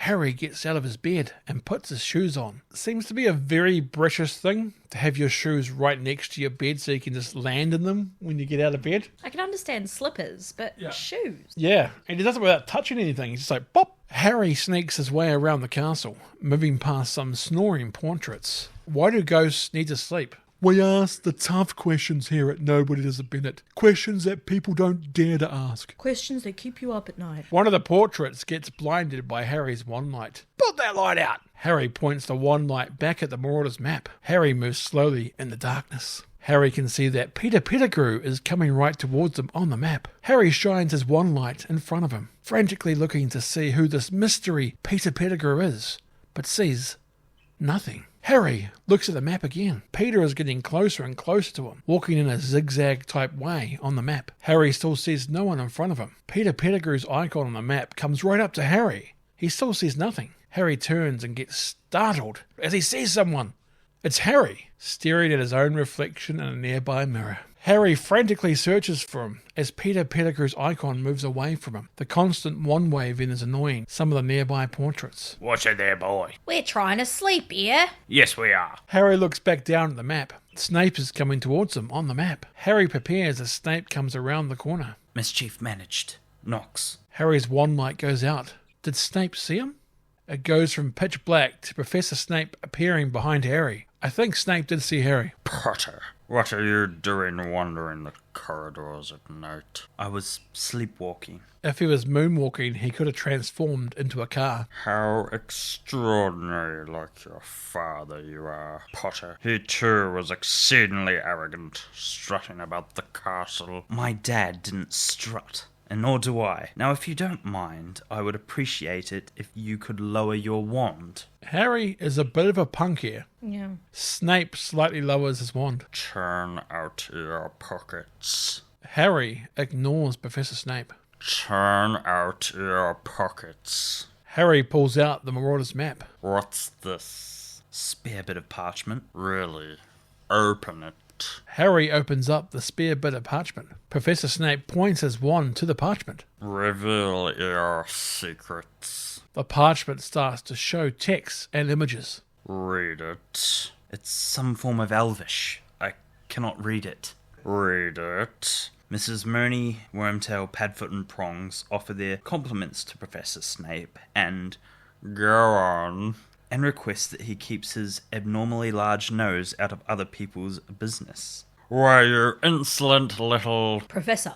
Snape turns and points his wand behind him. Professor Lupin is there. I love this Snape quote. This one's so good. Well, Lupin. Out for a little walk in the moonlight, are we? Lupin has scratch marks across his face. Must have been an itch he needed to scratch. Harry, are you all right? That remains to be seen. Professor Snape snatches the piece of parchment from Harry's hand. I have just now confiscated a rather curious artifact from Mr. Potter. Take a look, Lupin. Supposed to be your area of expertise. Clearly, it's full of dark magic. I seriously doubt it, Severus. It looks to me as though it's merely a parchment designed to insult anyone who tries to read it. I suspect it's a Zonko product. Professor Snape tries to take the parchment back from Professor Lupin, but Lupin pulls his hand away. Nevertheless, I shall investigate any hidden qualities it may possess. It is, after all, as you say, my area of expertise. Harry, would you come with me, please? Professor, good night. Harry and Professor Lupin walk off. Are you deaf? Put that light out. Professor Snape gives the portrait a dirty look before walking off and putting the light out on his wand. Cut to Harry and Professor Lupin entering the Defense Against the Dark Arts classroom. It's almost dawn as light starts to come through the window. Unless it's moonlight, which wouldn't he be a werewolf if it was? I don't know. It's very light in there though. Come in. Now, I haven't the faintest idea, Harry, how this map came to be in your possession, but quite frankly, I am astounded that you didn't hand it in. Did it ever occur to you that this, in the hands of Sirius Black, is a map to you? Harry shakes his head. No? No, sir. You know, your father never set much store by the rules either, but he and your mother gave their lives to save yours. And gambling their sacrifice by wandering around the castle unprotected with the killer on the loose seems to be a pretty poor way to repay them. Now, I will not cover up for you again, Harry. Do you hear me? Yes, sir. I want you to return to your dormitory and stay there. Harry nods and starts to walk away. And don't take any detours. If you do, I shall know.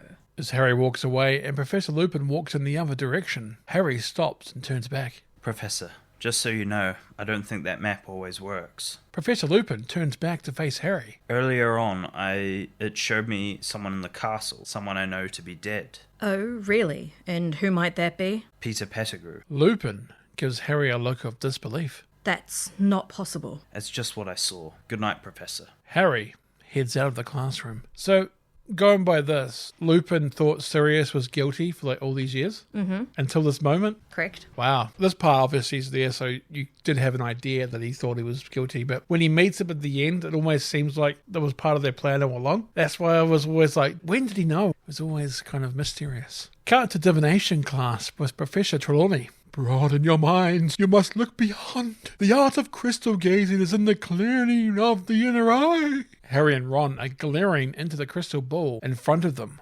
Well, Harry is. Ron is asleep. Only then you can see. Try again. Professor Trelawney comes towards Harry and Ron's table, which wakes Ron up in a hurry. Now what do we have here? Oh, do you mind me trying? Hermione appearing out of nowhere again. Professor Trelawney looks at Hermione. The Grim, possibly. My dear, from the moment you stepped foot in my class, I sense that you did not possess the proper spirit for the noble art of divination. Professor Trelawney looks at Hermione's hands. Hermione looks unimpressed. No, you see there?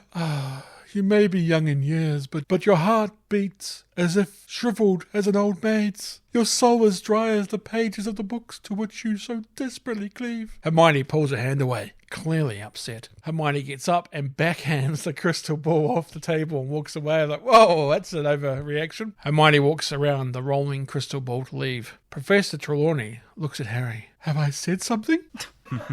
No. Cut to Ron and Harry walking down the spiral staircase after divination class. She's gone mental, Hermione has. I mean, not that she wasn't always mental, but now it's out in the open for everyone to see. Hang on. Harry bends down and picks up the crystal ball. Weird, it stopped rolling midway down the stairs. Movie magic. Or maybe it wanted to be found by Harry. We better take this back. I'm not going back. Fine. See you later. See ya. Ron's like, I ain't going back. Screw that. Do you see that spiral staircase? No. Harry starts walking back up the spiral staircase with the crystal ball. Harry enters a divination classroom. It's a nice tracking shot of Harry walking back through, so you're following him from behind. And it just follows him. Kind of reminds you of Boogie Nights when he's walking through the house. There's a cat sitting on a chair in the classroom. Harry puts the crystal ball on a nearby table. Something about the crystal ball then catches Harry's eye. He looks deeply into it. Sirius Black can be seen within the crystal ball. Harry Potter! A hand then grabs onto Harry's shoulder from behind. It's Professor Trelawney. Oh, Professor Trelawney. He will return tonight. Sorry? Tonight, he who betrayed his friends, whose heart rots with murder shall break free. Innocent blood shall be spilled, and servant and master shall be reunited once more. Trelawney snaps out of the trance she was just in. I'm sorry, dear boy. Did you say something? No.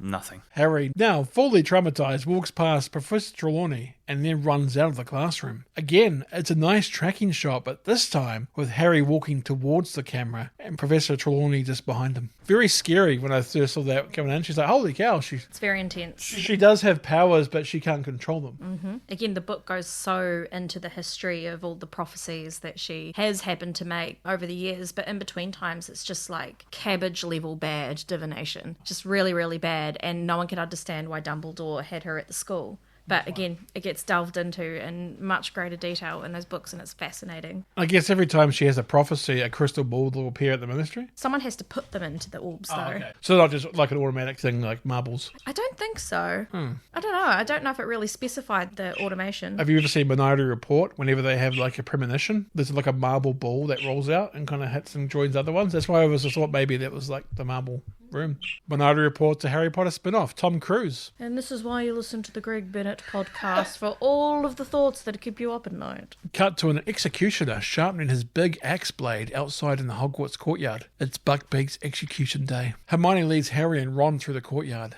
They see the executioner. The trio walk past and over the wooden bridge walkway. I can't believe they're going to kill Buckbeak. It's just too horrible. Especially with an axe. Doesn't the magical world have a more humane way? Like, even muggles do. Just a quick Avada Kedavra should do the trick. Just saying. It just got worse. Harry, Ron and Hermione walk out of the bridge exit to see Malfoy with his posse. They are looking at Hagrid's hut with binoculars. What did I say? Father said I can keep the hippogriff's head. I'll donate it to the Gryffindor's room. Hermione walks up to Malfoy, Crabbe and replacement Goyle. Look who's here, huh? Come to see the show.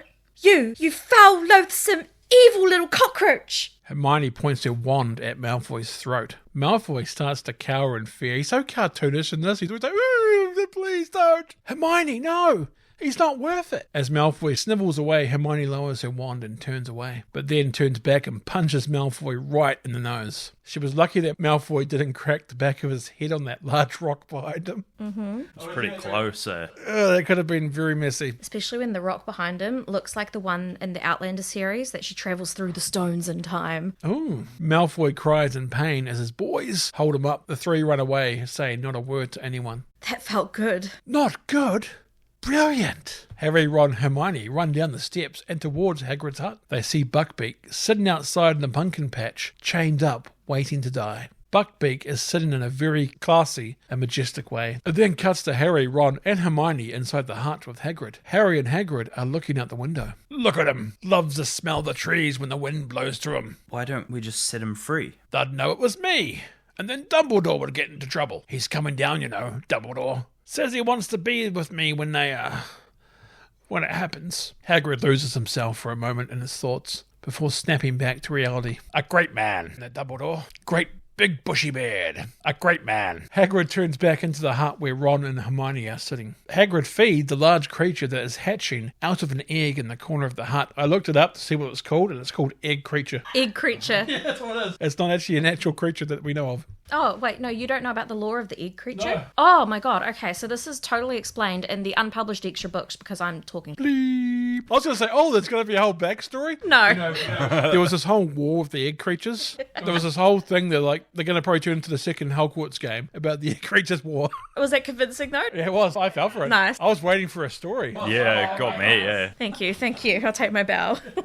We'll stay with you too, Hagrid. You'll do no such thing. Think I want you seeing something like that? No, you just drink your tea and be off. Oh, before you do, Ron. Hagrid walks over to a tin on a shelf and opens it and grabs something from it. Scabbers, you're alive. Gotta keep a closer eye on your pet, Ron. Pretty much what Hermione said. Uh-huh. Amen, sister. I think you owe someone an apology. Right. Next time I see Crookshanks, I'll let him know. I meant me. Punch him, Hermione. A pot near Hermione gets broken. Blimey, what was that? Hermione finds a stone that looks a bit like a seashell. Another one comes through the window and hits Harry in the back of the head. Ow! As Harry turns in pain, he sees Dumbledore, Minister Fudge, and the Executioner walking down the path towards the hut. I always thought that Lucius should be there with them because he's wanting to see this. But I guess, do we need Jason Isaac for this role? So let's just cut some costs and not have him there. I'm not sure he's in the book or not. He's very much the person wanting this to happen. I think he's on the premises. I don't think he's ever at the execution because there's one scene where he's talking to Dumbledore, I'm pretty sure, back at the castle later in the evening. Felt weird because I was actually typing when I was doing this, say Lucius was there. I was like, wait a second, he's not. We wish he was there. Just have another scene with him there, just get more Lucius. Yeah. Hagrid comes over to the window. Oh, crikey. That sounded more like Steve Irwin. Crikey, mate. Crikey, mate. Oh, crikey. It's late. It's nearly dark. You shouldn't be here. Someone sees you outside the castle at this time of night, you'll be in trouble. Particularly you, Harry. There is a knock at the door. With you in a moment. Hagrid throws a blanket over the egg creature, which we now know the whole history for, in the corner and ushers Harry, Ron and Hermione quietly out the back door of the hut. Harry turns to Hagrid as he leaves. Hagrid, it'll be fine. It'll be okay. It's funny how Hagrid's like, I know, but get out of here. Stop wasting time. Just leave. Go on. Go on. The trio escape out of the back door as Dumbledore, Fudge, and the Executioner go in from the front. The Executioner needs to leave his large axe outside. Dumbledore seems to be diverting Minister Fudge and the Executioner's attention away from the view of the back door for some reason. Harry, Ron, Hermione, and Scabbers run away and hide behind the pumpkin patch so they can see what's happening at the hut still. Fudge explains to Hagrid that Buckbeak, the condemned, shall be executed this day at sundown. Hermione hears a noise in the woods behind her and has a look. What? I thought I just saw... Hermione thinks realistically for a moment. Never mind. Let's go. The trio take off up the hill. They take one last look back at Buckbeak. Buckbeak gives them a wee chirp. Harry, Ron, Hermione and Scabbers watch the hut from the hill above. They watch as the Executioner brings down his large axe, down where they last saw Buckbeak. Crows fly away and chirp. Hermione leads over to Ron, crying. An injustice was done this day. I mean, how many dangerous things are there in the forest nearby? I'm sure they have hurt students but don't get killed. Scabbers bites Ron's finger, which forces Ron to drop him. Scabbers runs away. He bit me, Scabbers! Ron chases after Scabbers while Harry and Hermione chase after Ron. Ron dives and catches Scabbers on the ground near a tree. Harry, do you realise what tree this is? Oh, that's not good. Ron, run! Ron looks up at Harry and Hermione, but he also has fear on his face, but not for himself. Harry! Hermione! Run! Harry and Hermione turn around and see a black wolf. Might just be a straggler from a 90s TV show, Tuck's Wonder Dogs. Wonder Dogs. Love that. He used to go over the seesaw and through the tunnel and over the slide. Agility course. Ah, such a good show. My dog just sleeps all day. It's the Grim. The Grim charges at Harry and Hermione, but leaps over them and instead charges at Ron. Maybe the Grim is a hated term in the wolf community. The Grim grabs Ron's trouser leg and drags him down under the trunk of the Whomping Willow. Harry and Hermione give it a good try to help him though. You can see Harry diving and trying to reach him, but no. Good effort. All the noise wakes the Whomping Willow. The branches start to move. Harry and Hermione get smacked in the gut by a branch which sends them flying backwards. They get up and watch as the Whomping Willow fully wakes. You can hear the echoes of Ron's screams.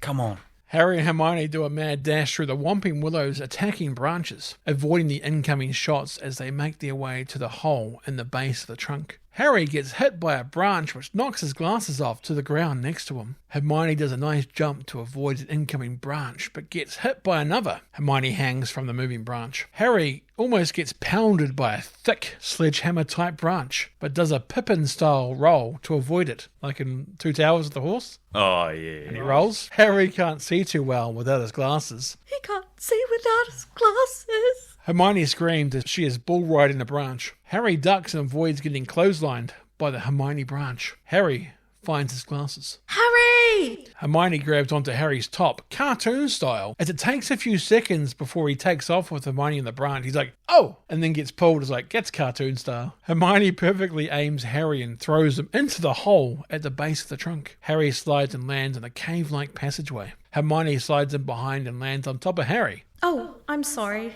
Don't worry. Where do you suppose this goes?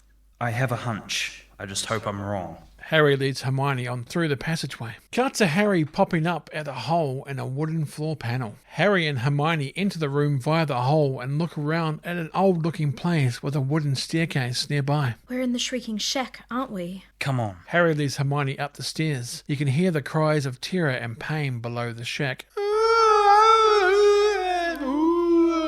Harry and Hermione get to a room upstairs and find the source of the noise. Ron. Harry and Hermione race into the room over to the back corner where Ron is lying in pain. Ron, you're okay. The dog. Where is it? Harry, it's a trap. He's the dog. He's an animagus. Ron points to the corner of the room behind Harry and Hermione. There are wet paw prints that lead to the corner where a man is now standing. It's Sirius Black. Black closes the door and walks towards Harry. Hermione throws herself in front of Harry. If you want to kill Harry, you'll have to kill us too. No, only one will die tonight. Harry pushes Hermione out of the way and charges at Sirius. Then it'll be you. Oh, a nice whistle at the end there. Yeah. You! Harry grabs Sirius by the throat. Sirius falls to the ground with Harry on top of him, strangling them. Harry's back is to the door. Harry pulls out his wand and points at Sirius's forehead. Sirius laughs like a madman. Are you going to kill me, Harry? I certainly would like to. Good old Anakin. There was a loud bang Expelliarmus! as Lupin comes crashing through the door. Lupin disarms Harry and gestures with a nod at Harry to get to the back where Hermione and Ron are. Lupin points his wand at Sirius on the ground. Well, Sirius. Looking rather ragged, aren't we? Finally, the flesh reflects the madness within. Well, you would know about the madness within, wouldn't you, Remus? Lupin lowers his wand, smiles, then helps Sirius Black back to his feet. Sirius and Professor Lupin hug. Harry and Hermione can't believe it. I found him. I know. It's him. I understand. Let's kill him. No! I trusted you, and all this time you've been his friend. Hermione looks back to Harry and Ron. He's a werewolf. That's why he's been missing classes. Lupin looks at Hermione. How long have you known? Since Professor Snape set the essay. Well, Hermione. You really are the brightest witch of your age I've ever met. Enough talk, Remus. Come on, let's kill him. Wait. I did my waiting, 12 years of it, in Azkaban. Professor Lupin looks back at Harry. Lupin then hands his wand to Sirius. Very well. Kill him. They really wanted to make Harry think that they wanted to kill him. Could have been more obvious about it here from the start. Right. They're making it very much a twist. So entrapping. But wait one more minute. Harry has the right to know why. I know why. You betrayed my parents. You're the reason they're dead. Didn't James and Lily Potter die in a car crash? A car crash. A car crash. Killed Lily and James Potter. It's an outrage. No, Harry, it wasn't him. Also, a person called Lupin is a werewolf. Very on the nose, and I love it. Somebody did betray your parents, but it was somebody who, until quite recently, I believed to be dead. Who was it then? Peter Pettigrew. And he's in this room right now. Come out, Peter. Oh, that line. Every time it's like chills. Come out, Peter! Like he's just so unhinged. He is. At the start, he's a madman. Yeah. It's funny, though, that once he starts talking to Harry again, he starts coming back to Sirius. Mm-hmm. It's just like he's still the prisoner until he starts realizing that Harry's there, and all of a sudden it transforms him back to being a normal person. 100%. The book explores it as well with regards to Peter Pettigrew, and even to a point, Rita Skeeter later on. The longer they spend in their animagus forms, the more dissociated from their sense of being human they become. So he was a dog the whole entire time in this movie. He didn't actually change back to... Very infrequently was he in human form. I just thought he was hiding out in the shack. Love Shack is a little old place where Peter Pettigrew. can get together. Professor Snape appears in the doorway behind Sirius. Come out and play. Expelliarmus. Snape disarms Sirius. Snape points his wand at Sirius Black. Vengeance is sweet.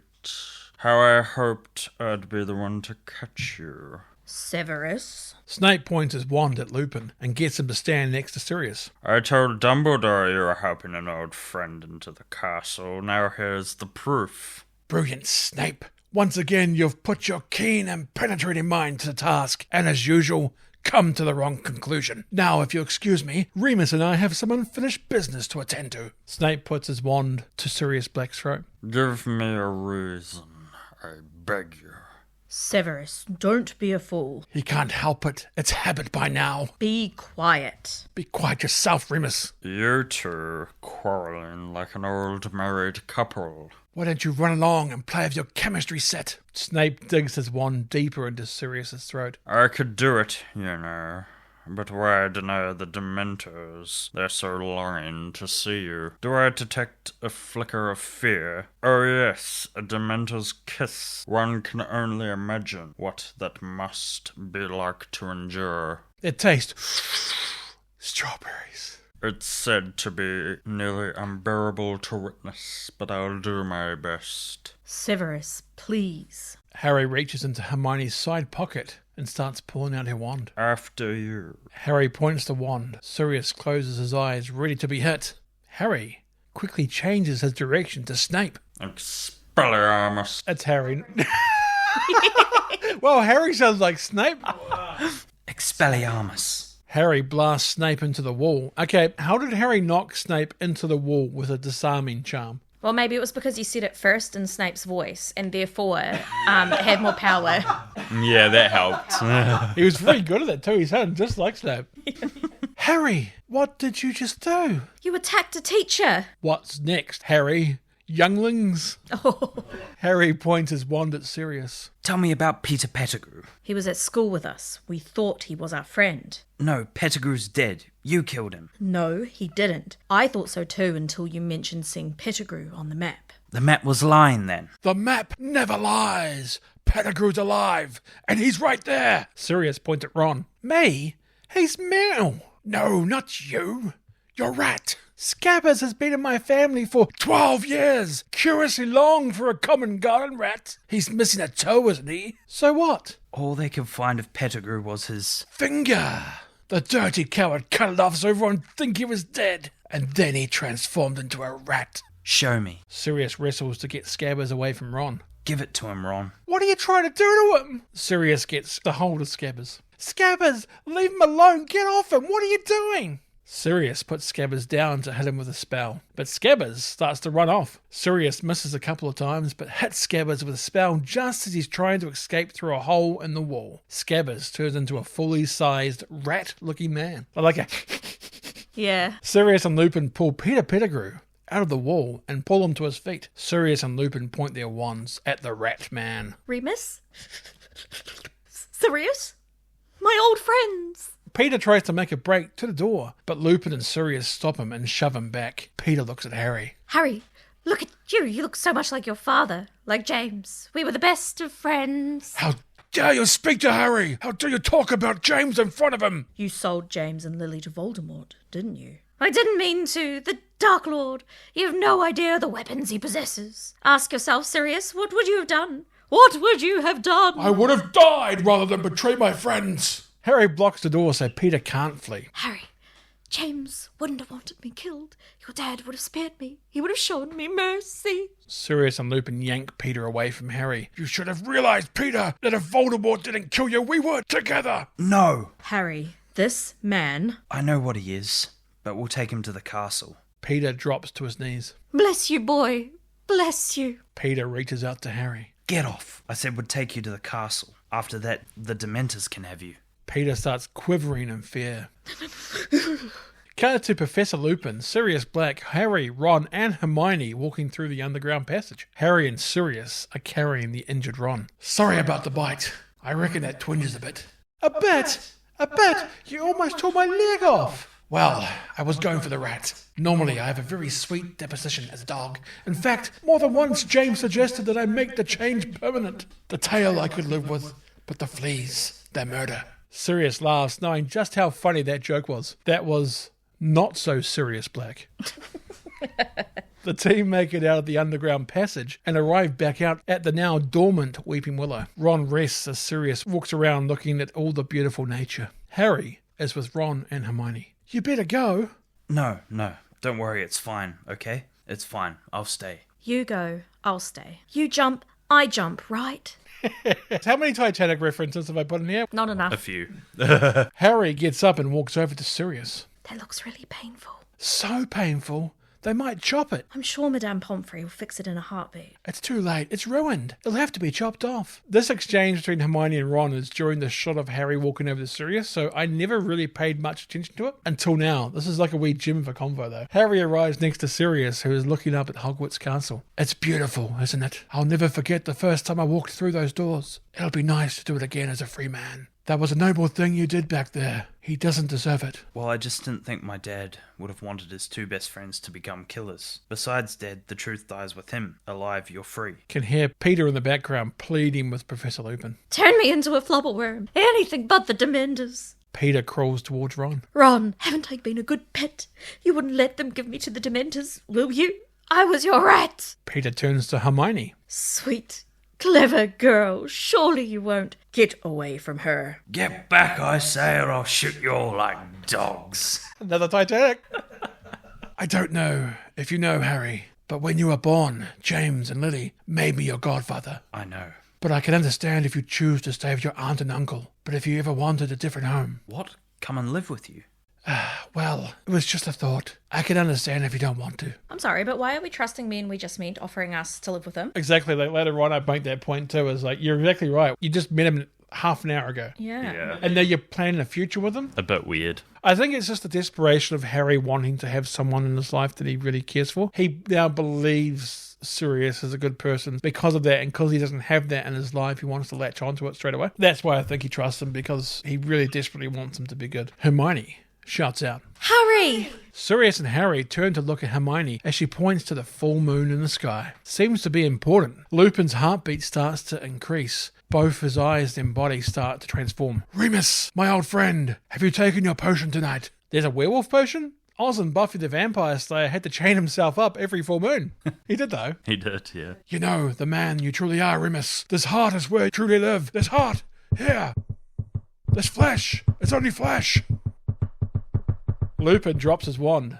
Peter grabs it. Harry sees Peter grab the wand. Expelliarmus. Peter gets disarmed, but smiles and waves at Harry, before turning back into a rat and running away, leaving the clothes he magically grew before behind. Shouldn't he have been naked in that wall with his ass crack sticking out of them? No one wants to see that. Harry goes to chase Rat Peter, but Hermione stops him as Lupin is too close. Sirius is holding Lupin, trying to stop him from fully wolfing out, but it's no use. Lupin goes full werewolf. I recently covered Van Helsing, which has one of the best werewolf transformations in movie history, as well as a decent look to its design. This, however, in my opinion, is one of the worst designs for a werewolf. Looks pretty darn ugly. He has a weird elongated body, less hair than most, with really long and skinny limbs. But like, also, why does it have a strange comb-over thing going on? Yeah, Odd. it's just hideous. Like, if you watch Van Helsing, the people who become werewolves rip their skin off and the werewolves underneath them. It's incredible. But this, yeah.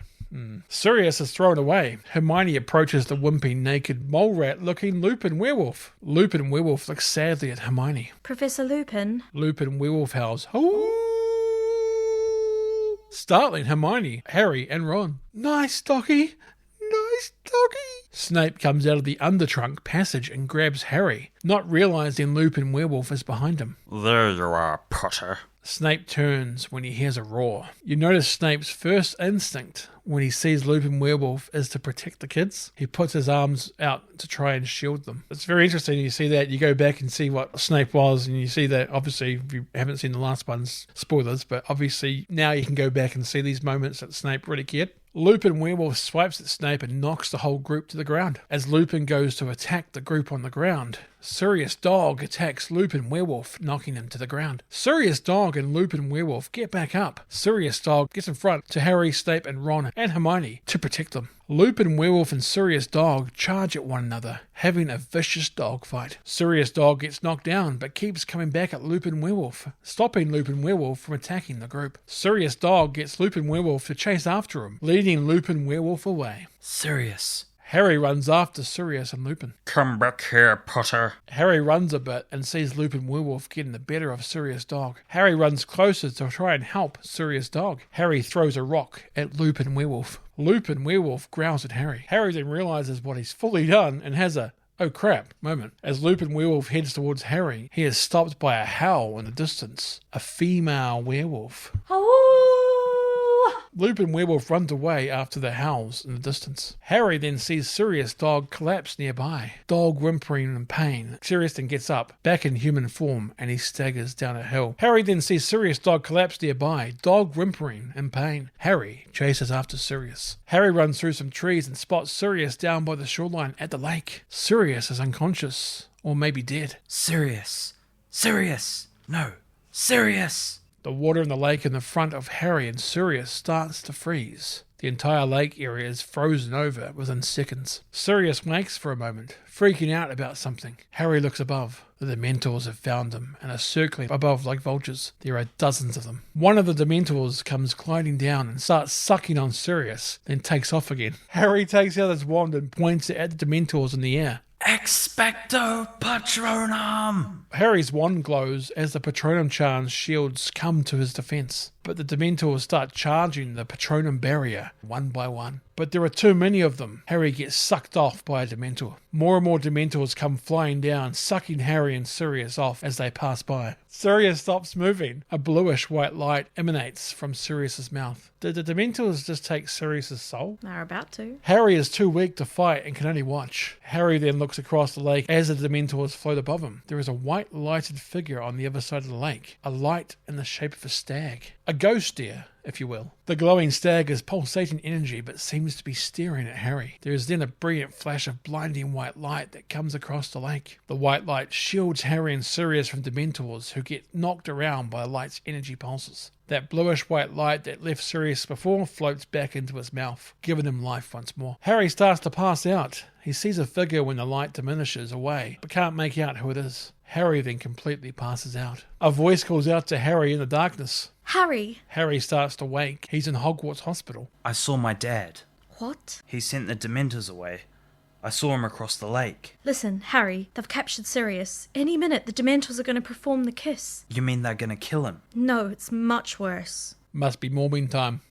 They're going to suck out his soul. Dumbledore dramatically comes through the double doors of the hospital wing where Harry and Hermione are. Harry gets off the bed while Hermione walks towards Dumbledore. Headmaster, you've got to stop them. They've got the wrong man. It's true, sir. Sirius is innocent. It's Scabbers who did it. Oh yeah, Ron is also lying in a bed due to the leg bites from Sirius's dog. He's just there like, oh yeah, Scabbers. He's my rat, sir. He's not really a rat. He was a rat. He was my brother Percy's rat, but then they gave him an owl and... The point is, we know the truth. Please believe us. I do, Miss Granger, but I'm sorry to say the words of 3 13-year-old wizards will convince few others. Dumbledore walks between Harry and Hermione and walks over to Ron's bed. A child's voice, however honest and true. Dumbledore puts his hand on Ron's sore foot, which causes Ron to wince in pain. He's like, is meaningless to those who have forgotten how to listen. A large clock chimes nearby outside. This seems to put Dumbledore into a fearful trance as he starts to walk towards the door. Mysterious thing time. Dumbledore walks past Hermione and Harry. Powerful, and when meddled with, dangerous. Dumbledore stops by the door. Sirius Black is in the topmost cell of a dark tower. Dumbledore turns back towards Harry and Hermione. You know the laws, Miss Granger. You must not be seen, and you will do well, I feel, to return before this last chime. If not, the consequences are too ghastly to discuss. If you succeed tonight, more than one innocent life may be spared. 3 turns should do it, I think. Dumbledore walks away out the door and starts to close them. He has one last thing to say before closing them fully. Oh, by the way, when in doubt, I find retracing my steps to be a wise place to begin.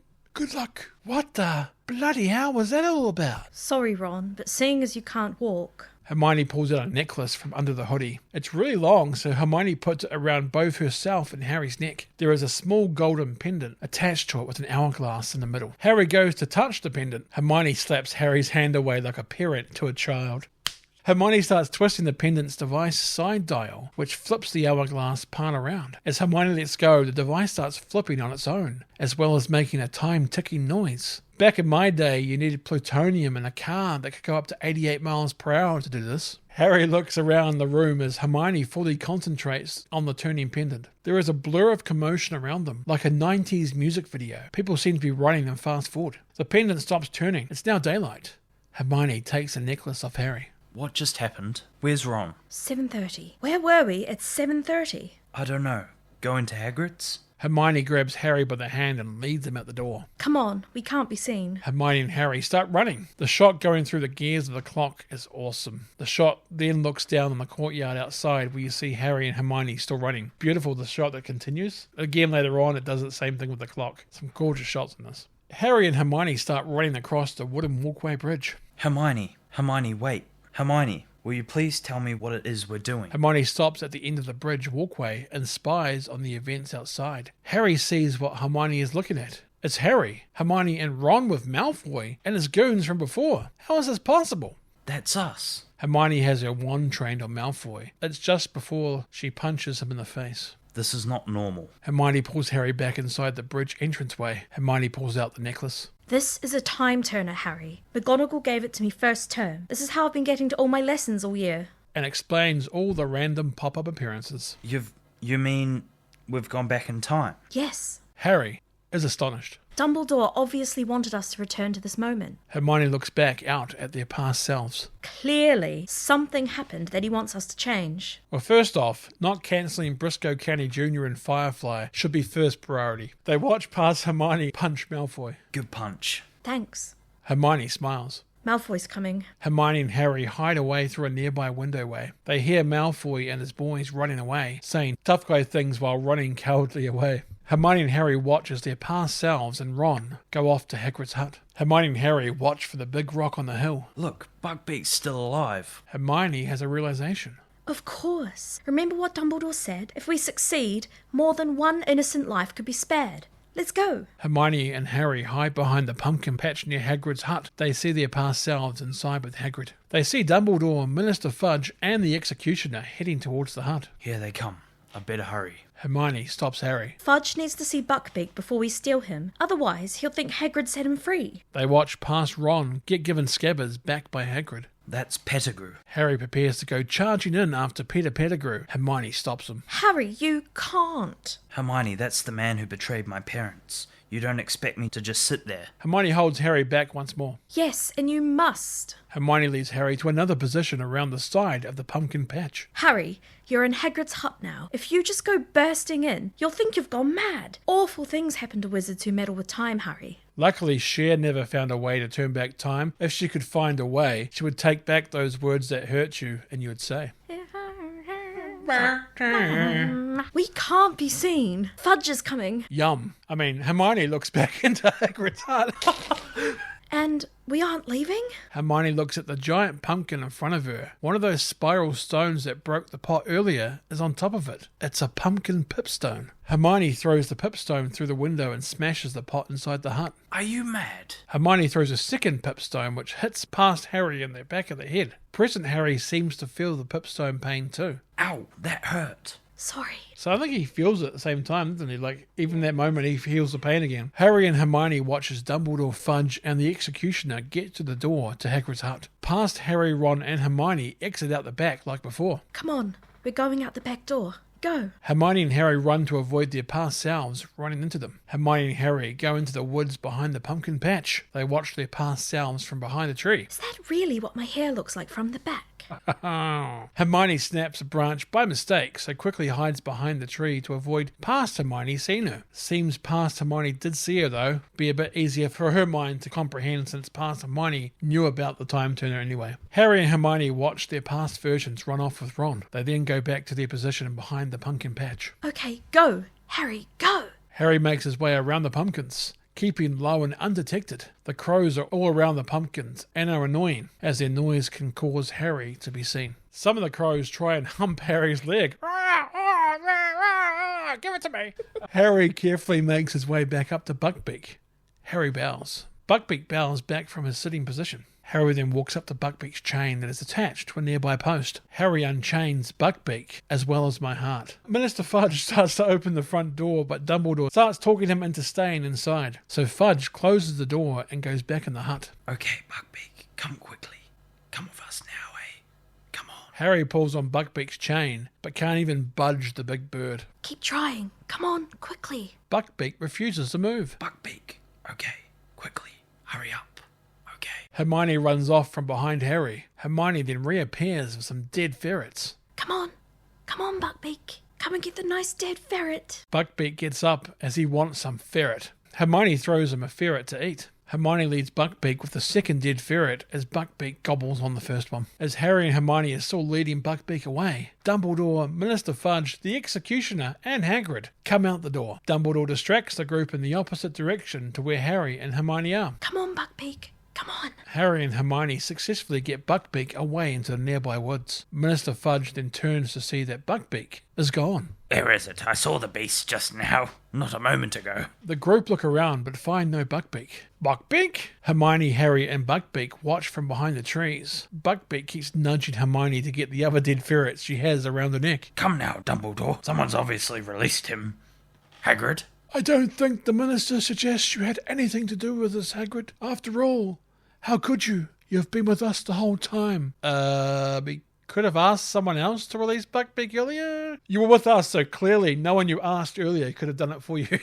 They're the only 3 people that exist in the world. Right. Well, we must search the grounds. We will search the skies if you must, Minister. Meanwhile, I'd like a nice cup of tea or a large brandy. Oh, Executioner, your services are no longer required. Thank you. The Executioner raises his axe and cuts down a pumpkin. Now we'll need a second Executioner to come and execute the Executioner for killing a school pumpkin. Harry and Hermione never saw Buckbeak being executed on that hill after all. It was just a pumpkin. Murder of the pumpkin. It's a murder in the pumpkin patch. Harry and Hermione lead Buckbeak deeper into the forest. Now what? We save Sirius. How? No idea. Hermione and Harry run up a hill and stop when they have a view of the Whomping Willow. Look, it's Lupin. Lupin uses the Immobilis charm on the Whomping Willow so he can access the pathway underneath the trunk. He's on his way to confront Harry, Sirius, Ron, and Hermione in the Shrieking Shack. And Snape's coming. Snape follows Lupin through the hidden pathway. And now we wait. And now we wait. Tom Petty taught me that the waiting is the hardest part. Every day you see one more card, you take it on faith, you take it to the heart. The waiting is the hardest part. Time passes while Harry and Hermione wait. Some magic bats gather through the sky. Buckbeak manages to chomp on one of them. Another Batman reference for me. As the bats fly past Harry and Hermione, they see Buckbeak jumping up, trying to eat them. At least someone's enjoying himself. Yeah, Hermione. Yeah. Before, down by the lake when I was with Sirius, I did see someone. That someone made the Dementors go away. With a Patronus. I heard Snape telling Dumbledore. According to him, only a really powerful wizard could have conjured it. Penn and Teller, maybe? Mysterio. True. It was my dad. Harry smiles. My dad conjured the Patronus. Harry, but your dad's... Did. Like Cedric Diggory will be in a year. I know. I'm just telling you what I saw. Here we come. Hermione and Harry can see Sirius. Past Harry, past Hermione, Peter, Lupin, and Ron. You can see Sirius talking to me there. Uh-huh. He's asking me to live with him. That's great. You sound so bored. Whatever. When we free him, I'll never have to go back to the Dursleys. It will just be me and him at Dracula's estate. We could live in the country, someplace you can see the sky. Harry's known Sirius for what, a couple of hours? And he's already planning their future together? What if he's a hoarder? I think he'll like that after all those years in Azkaban. The light on Harry's face turns into a moon-glow blue. They see Professor Lupin change from afar and see their previous selves in danger. Let's go. Let's go! Let's go. Harry and Hermione run through the forest tracking Lupin, Werewolf, and Sirius, Dog. They see Harry confront Lupin, Werewolf. Hermione starts making a howling noise. It was Hermione doing it all along. What are you doing? Saving your life. Hermione howls again. Thanks. Lupin, Werewolf starts running towards them. Great. Now it's coming for us. Yeah, I didn't think about that. Run! Harry and Hermione start running for their lives. Lupin, Werewolf in hot pursuit. Harry and Hermione stop and hide behind a massive tree. The girth of the trunk is incredible. They move around the tree to avoid detection from Lupin, Werewolf. As they move backwards around the tree, they are unaware that Lupin, Werewolf is stalking them from behind. They turn and come face to face with Lupin, Werewolf. As Harry shields Hermione and prepares to get attacked, there is a loud screech. Buckbeak intercepts Lupin, Werewolf and attacks. Getting whacked by a giant bird talon would be nasty. Lupin, Werewolf runs off. Hermione is shaken by the near-death experience. That was so scary. Poor Professor Lupin's having a really tough night. A chilling breeze comes in. Hermione and Harry look up to the sky. The Dementors are on their way to the lake. Sirius, come on. Harry runs ahead of Hermione and sees past Harry and Sirius being sucked off by the Dementors from across the lake. This is horrible. Don't worry, my dad will come. He'll conjure the Patronus. They continue to watch the Dementors attack past Harry and Sirius. Any minute now. Right there, you'll see. Harry, listen to me. Listen to me now. No one's coming. Don't worry, he will. He will come. Sirius. You're dying. Both of you. Harry charges forward. Harry! Harry sticks out his wand and in a commanding and heroic voice says, Expecto Patronum! Harry's wand lights up with a massive white glow and pulsates a massive energy wave. The energy protects past Harry and Sirius by knocking the Dementors away. Again, very religious undertones here with the angelic voices in the score. Harry's wand stops glowing. Harry breathes heavily as the energy he used there was immense. Cut to Harry and Hermione flying on Buckbeak's back. You were right, Hermione. It wasn't my dad I saw earlier. It was me. I saw myself conjuring the Patronus before. I knew I could do it this time because, well, I had already done it. Does that make sense? No, but I don't like flying. Buckbeak starts diving down towards Hogwarts Castle as Hermione screams. Cut to Sirius in a prison cell at the top of the Dark Tower. The zoom in on him is a nice shot, so it zooms in from the cell into Sirius. It's quite quick as well. Very nice shot. Hermione and Harry show up outside his cell. Bombarda. Hermione opens Sirius' cell with an explosive charm. Why not Alohomora? Maybe it had a enchantment on the lock to stop people from opening. Harry, Hermione, and Sirius fly away on Buckbeak. Sirius laughing with delight. Ha ha ha ha! Buckbeak lands in the Hogwarts courtyard. Sirius, Harry, and Hermione get off Buckbeak. I'll be forever grateful for this to both of you. I want to go with you. One day, perhaps. For some time, my life will be too unpredictable. And besides, you're meant to be here. But you're innocent. Hermione walks away and confronts Buckbeak so Harry and Sirius can have a moment. And you know it. And for now, that will do. I expect you're tired of hearing this, but you look so much like your father, except for your eyes. Those horrible yellow eyes! You have. My mother's eyes. It's cruel that I spent so much time with James and Lily, and you so little. But know this, the ones that love us never really leave us, and that you can always find them. Sirius places his palm over Harry's heart. And here. Sirius walks back over to Buckbeak and gets on his back. Sirius looks at Hermione as he holds the chains of Buckbeak like horse reins. You really are the brightest witch of your age. Sirius, hi-yahs, the chains. Buckbeak takes off into the air. The clock starts chiming. Hermione grabs Harry by the arm. We have to go. Harry and Hermione run off. There is another sweeping shot through the clock tower. Hermione and Harry arrive up at the top of the clock tower just as Dumbledore is closing the doors. Dumbledore turns to see Hermione and Harry sliding to a stop. Well? He's free. We did it. Did what? Good night. Dumbledore walks off. Hermione and Harry go back into the hospital wing to see Ron. They see their past selves disappear through time. How did you get there? Here where I was talking to you there, and now you're there. Magic Ron? What's he talking about, Harry? I don't know. Honestly, Ron, how can somebody be in two places at once? They both laugh.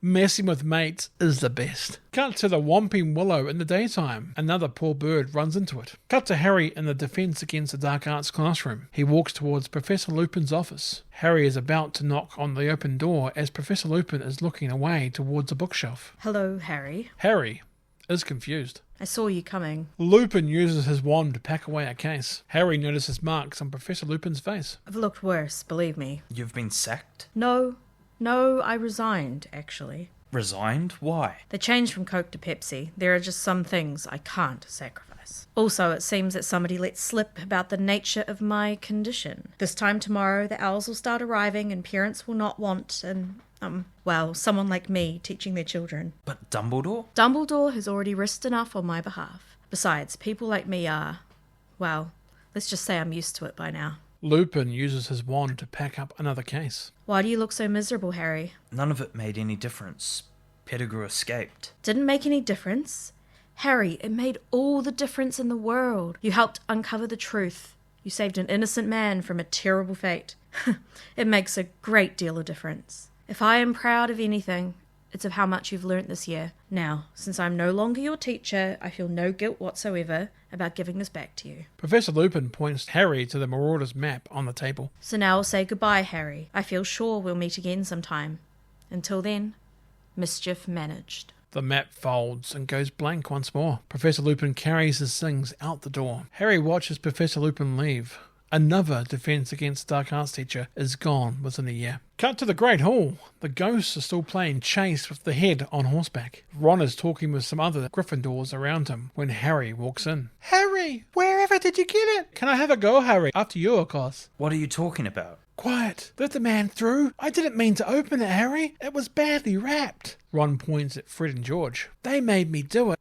Did I? Harry removes the brown paper from the already opened parcel. It's a broomstick. It's a firebolt. It's the fastest broom in the world. For me? But who sent it? No one knows.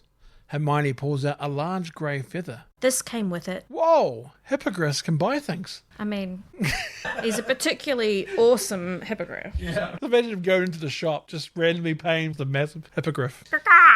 Oh, you want the firebolt, do you? Wow. That would be 3,000 coins. The group run to the courtyard outside. Harry excitedly gets on his new firebolt broom. Harry rockets off at an insane speed. It freeze frames on Harry soaring through the air. Probably my least favourite shot in the film. It also reminds me of Peter Parker in Spider-Man 2 when he's in the raindrops keep falling on my head montage. At the end it freeze frames on him. Terrible. End of movie. Now that we've gone through the movie Harry Potter and the Prisoner of Azkaban, let's go to our ratings. Nobody Does It Bennett. Harry Potter. Right, so let's get to our ratings. Since I started the podcast with only 2 hosts, only 2 rating scores will count. It helps keep the balance in the ratings. Therefore, since there are 3 of us here today, my score will not count on the official charts. I'll still give you my scores, but only Jemma and Tenson's ratings will count. You might say my ratings have been locked away in Azkaban. 12 years.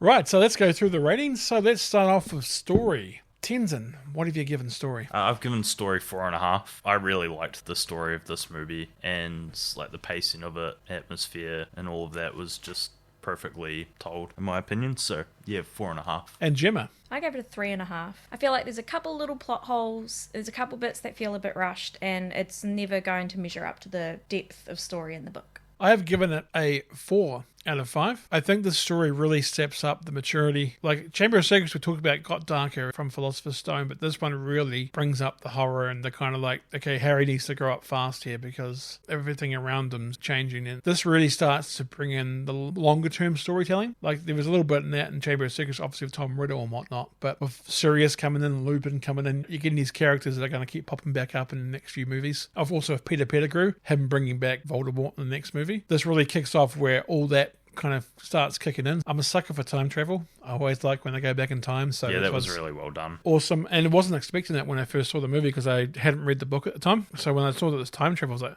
there's time travel in this?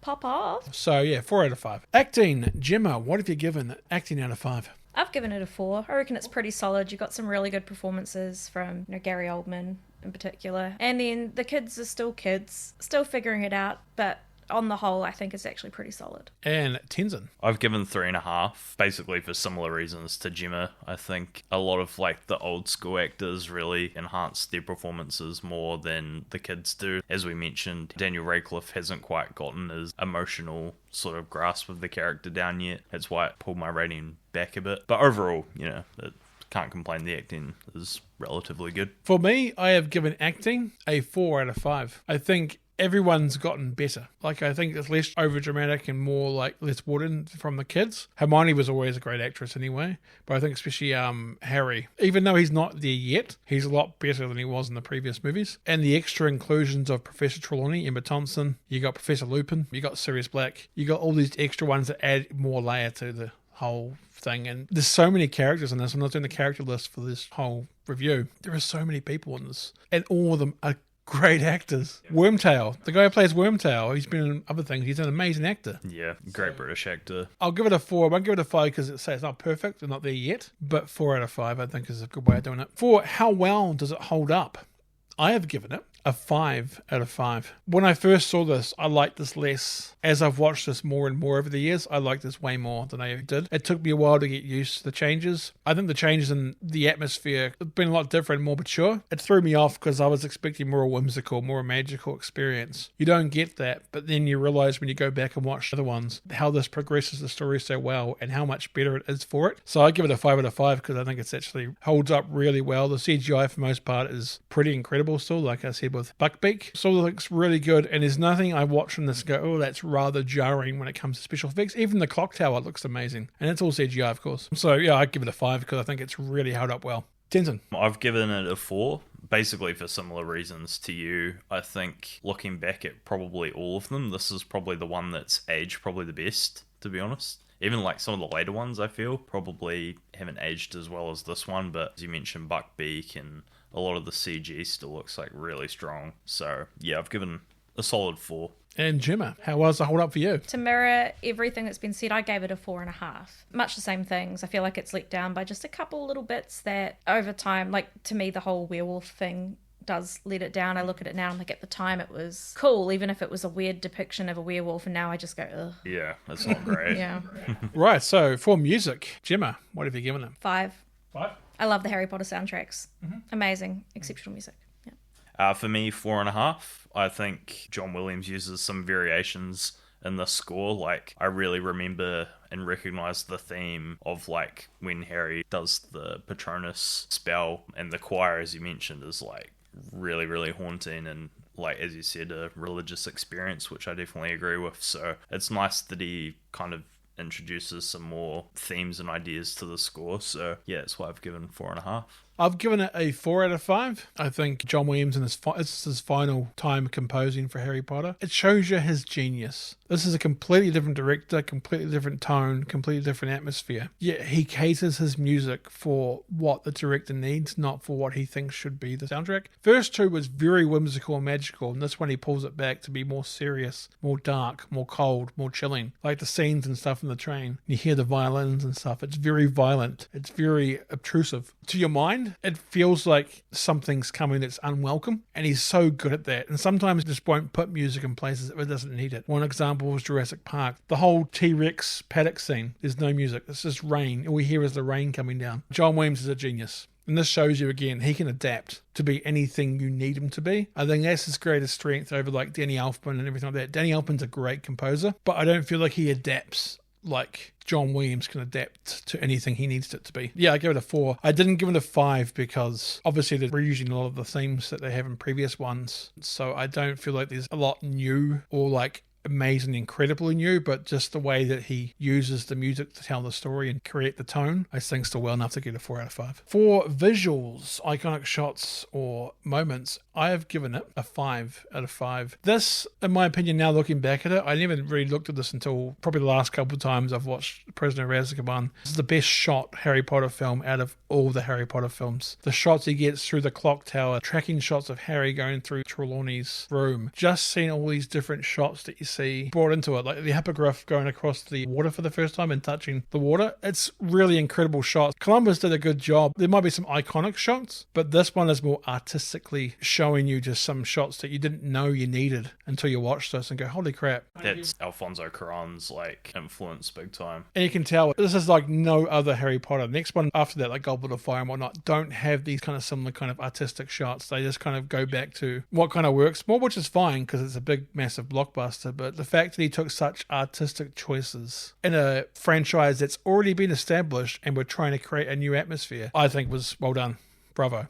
Tenson, what have you given? I've given visuals 4.5, basically for similar reasons to you. There's so many iconic shots in this film that have stuck with me for a long time over the years. Like even just the hands of the Dementor on the train carriage, or the look of the playground at the beginning. Yeah, just that real dark, haunting atmosphere, but also the great shot of all of the Dementors coming towards the castle when they first get to Hogwarts as well. Like that image is just imprinted in my mind. So yeah, 4.5 for me. Amazingly well shot movie. And Jemma? all the same reasons. I also gave it a 5, and I feel like my score was actually upgraded as we went through the podcast and you guys were remarking on the shots as we went, because otherwise I would have said, yeah, it was beautiful, but perhaps wouldn't have realised how impactful they were without that discourse. So yeah, I was probably sitting at more a 4 to 4.5, but after... now we're at a 5. That's the beautiful thing about going back and seeing these again. Even if you've seen the movies 10 times, if you see something new for the first time, it can completely turn how you see it. That's what's great about these Harry Potter films, is you go back, you see more each time you go back. So I'll just go through what I've given. So for story, I gave it a 4 out of 5. For acting, I gave it a 4 out of 5. For how well it holds up, I gave it a 5 out of 5. For music, I gave a 4 out of 5. And for visuals, iconic, amazing shots or moments, I gave a 5 out of 5, which gave me a 22 out of a possible 25 stars. Of course, mine don't matter, but hey, I gave it top props. And Jemma. So to recap, we had 3.5 stars for story, 4 for acting, 4.5 for how it holds up, 5 for music and 5 for visuals, leading to a grand total of 22. And Tenson. So for story, I've got 4.5. Acting, I've got 3.5 stars. How well it holds up, 4 stars. Music, 4.5 stars. Visuals, 4.5 stars. Leading to 21. If we add those both up, we get a grand total of 43 stars out of a possible 50. So, with 43 stars, where does that put us on the NDIB ratings?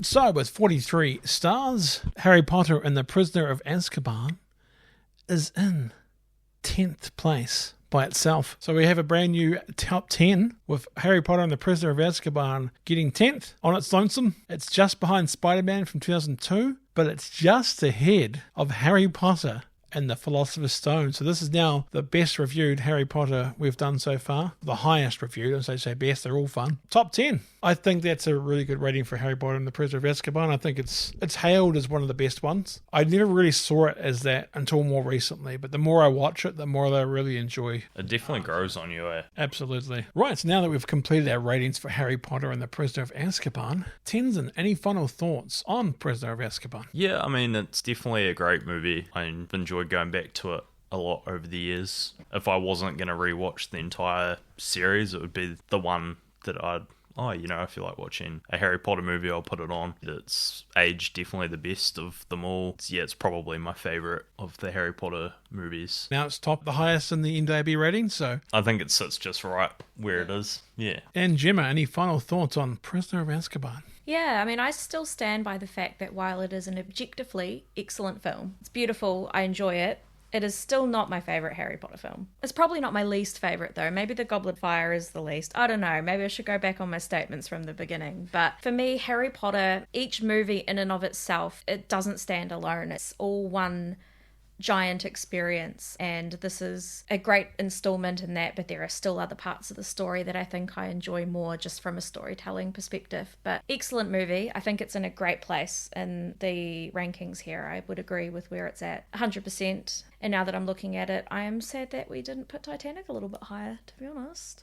But yeah, great movie. Enjoyed it. I think I enjoyed playing through it beat by beat with you guys more than I did watching it recently, though. And that's the fun of the podcast. I was reliving it, but through a different lens and having fun just talking about it. What I find about these podcasts is it's just us chatting about movies we love and see. Even if we have things on the chart, it's never at a critical eye. More about how much we love something rather than how much we don't like something. Harry Potter and the Prisoner of Azkaban is a movie that I have come to enjoy more and more over the years. The change in style eventually won me over, as I feel it really worked as the story got darker and darker. The director Alfonso Cuarón had an interesting style to his camera work that I really enjoyed. So many great shots in this one. Jemma, Tenson, thank you for joining me. Thank you for having us. Yeah, thank you. It's always good to come back. It's been 2 years since been a Harry Potter. I know I released Chamber of Secrets last year, but that was recorded back in 2023. It's good to be back in the saddle, and yeah, I am looking forward to doing The Goblet of Fire later in the year. I'll say it now to put pressure on me. Yeah,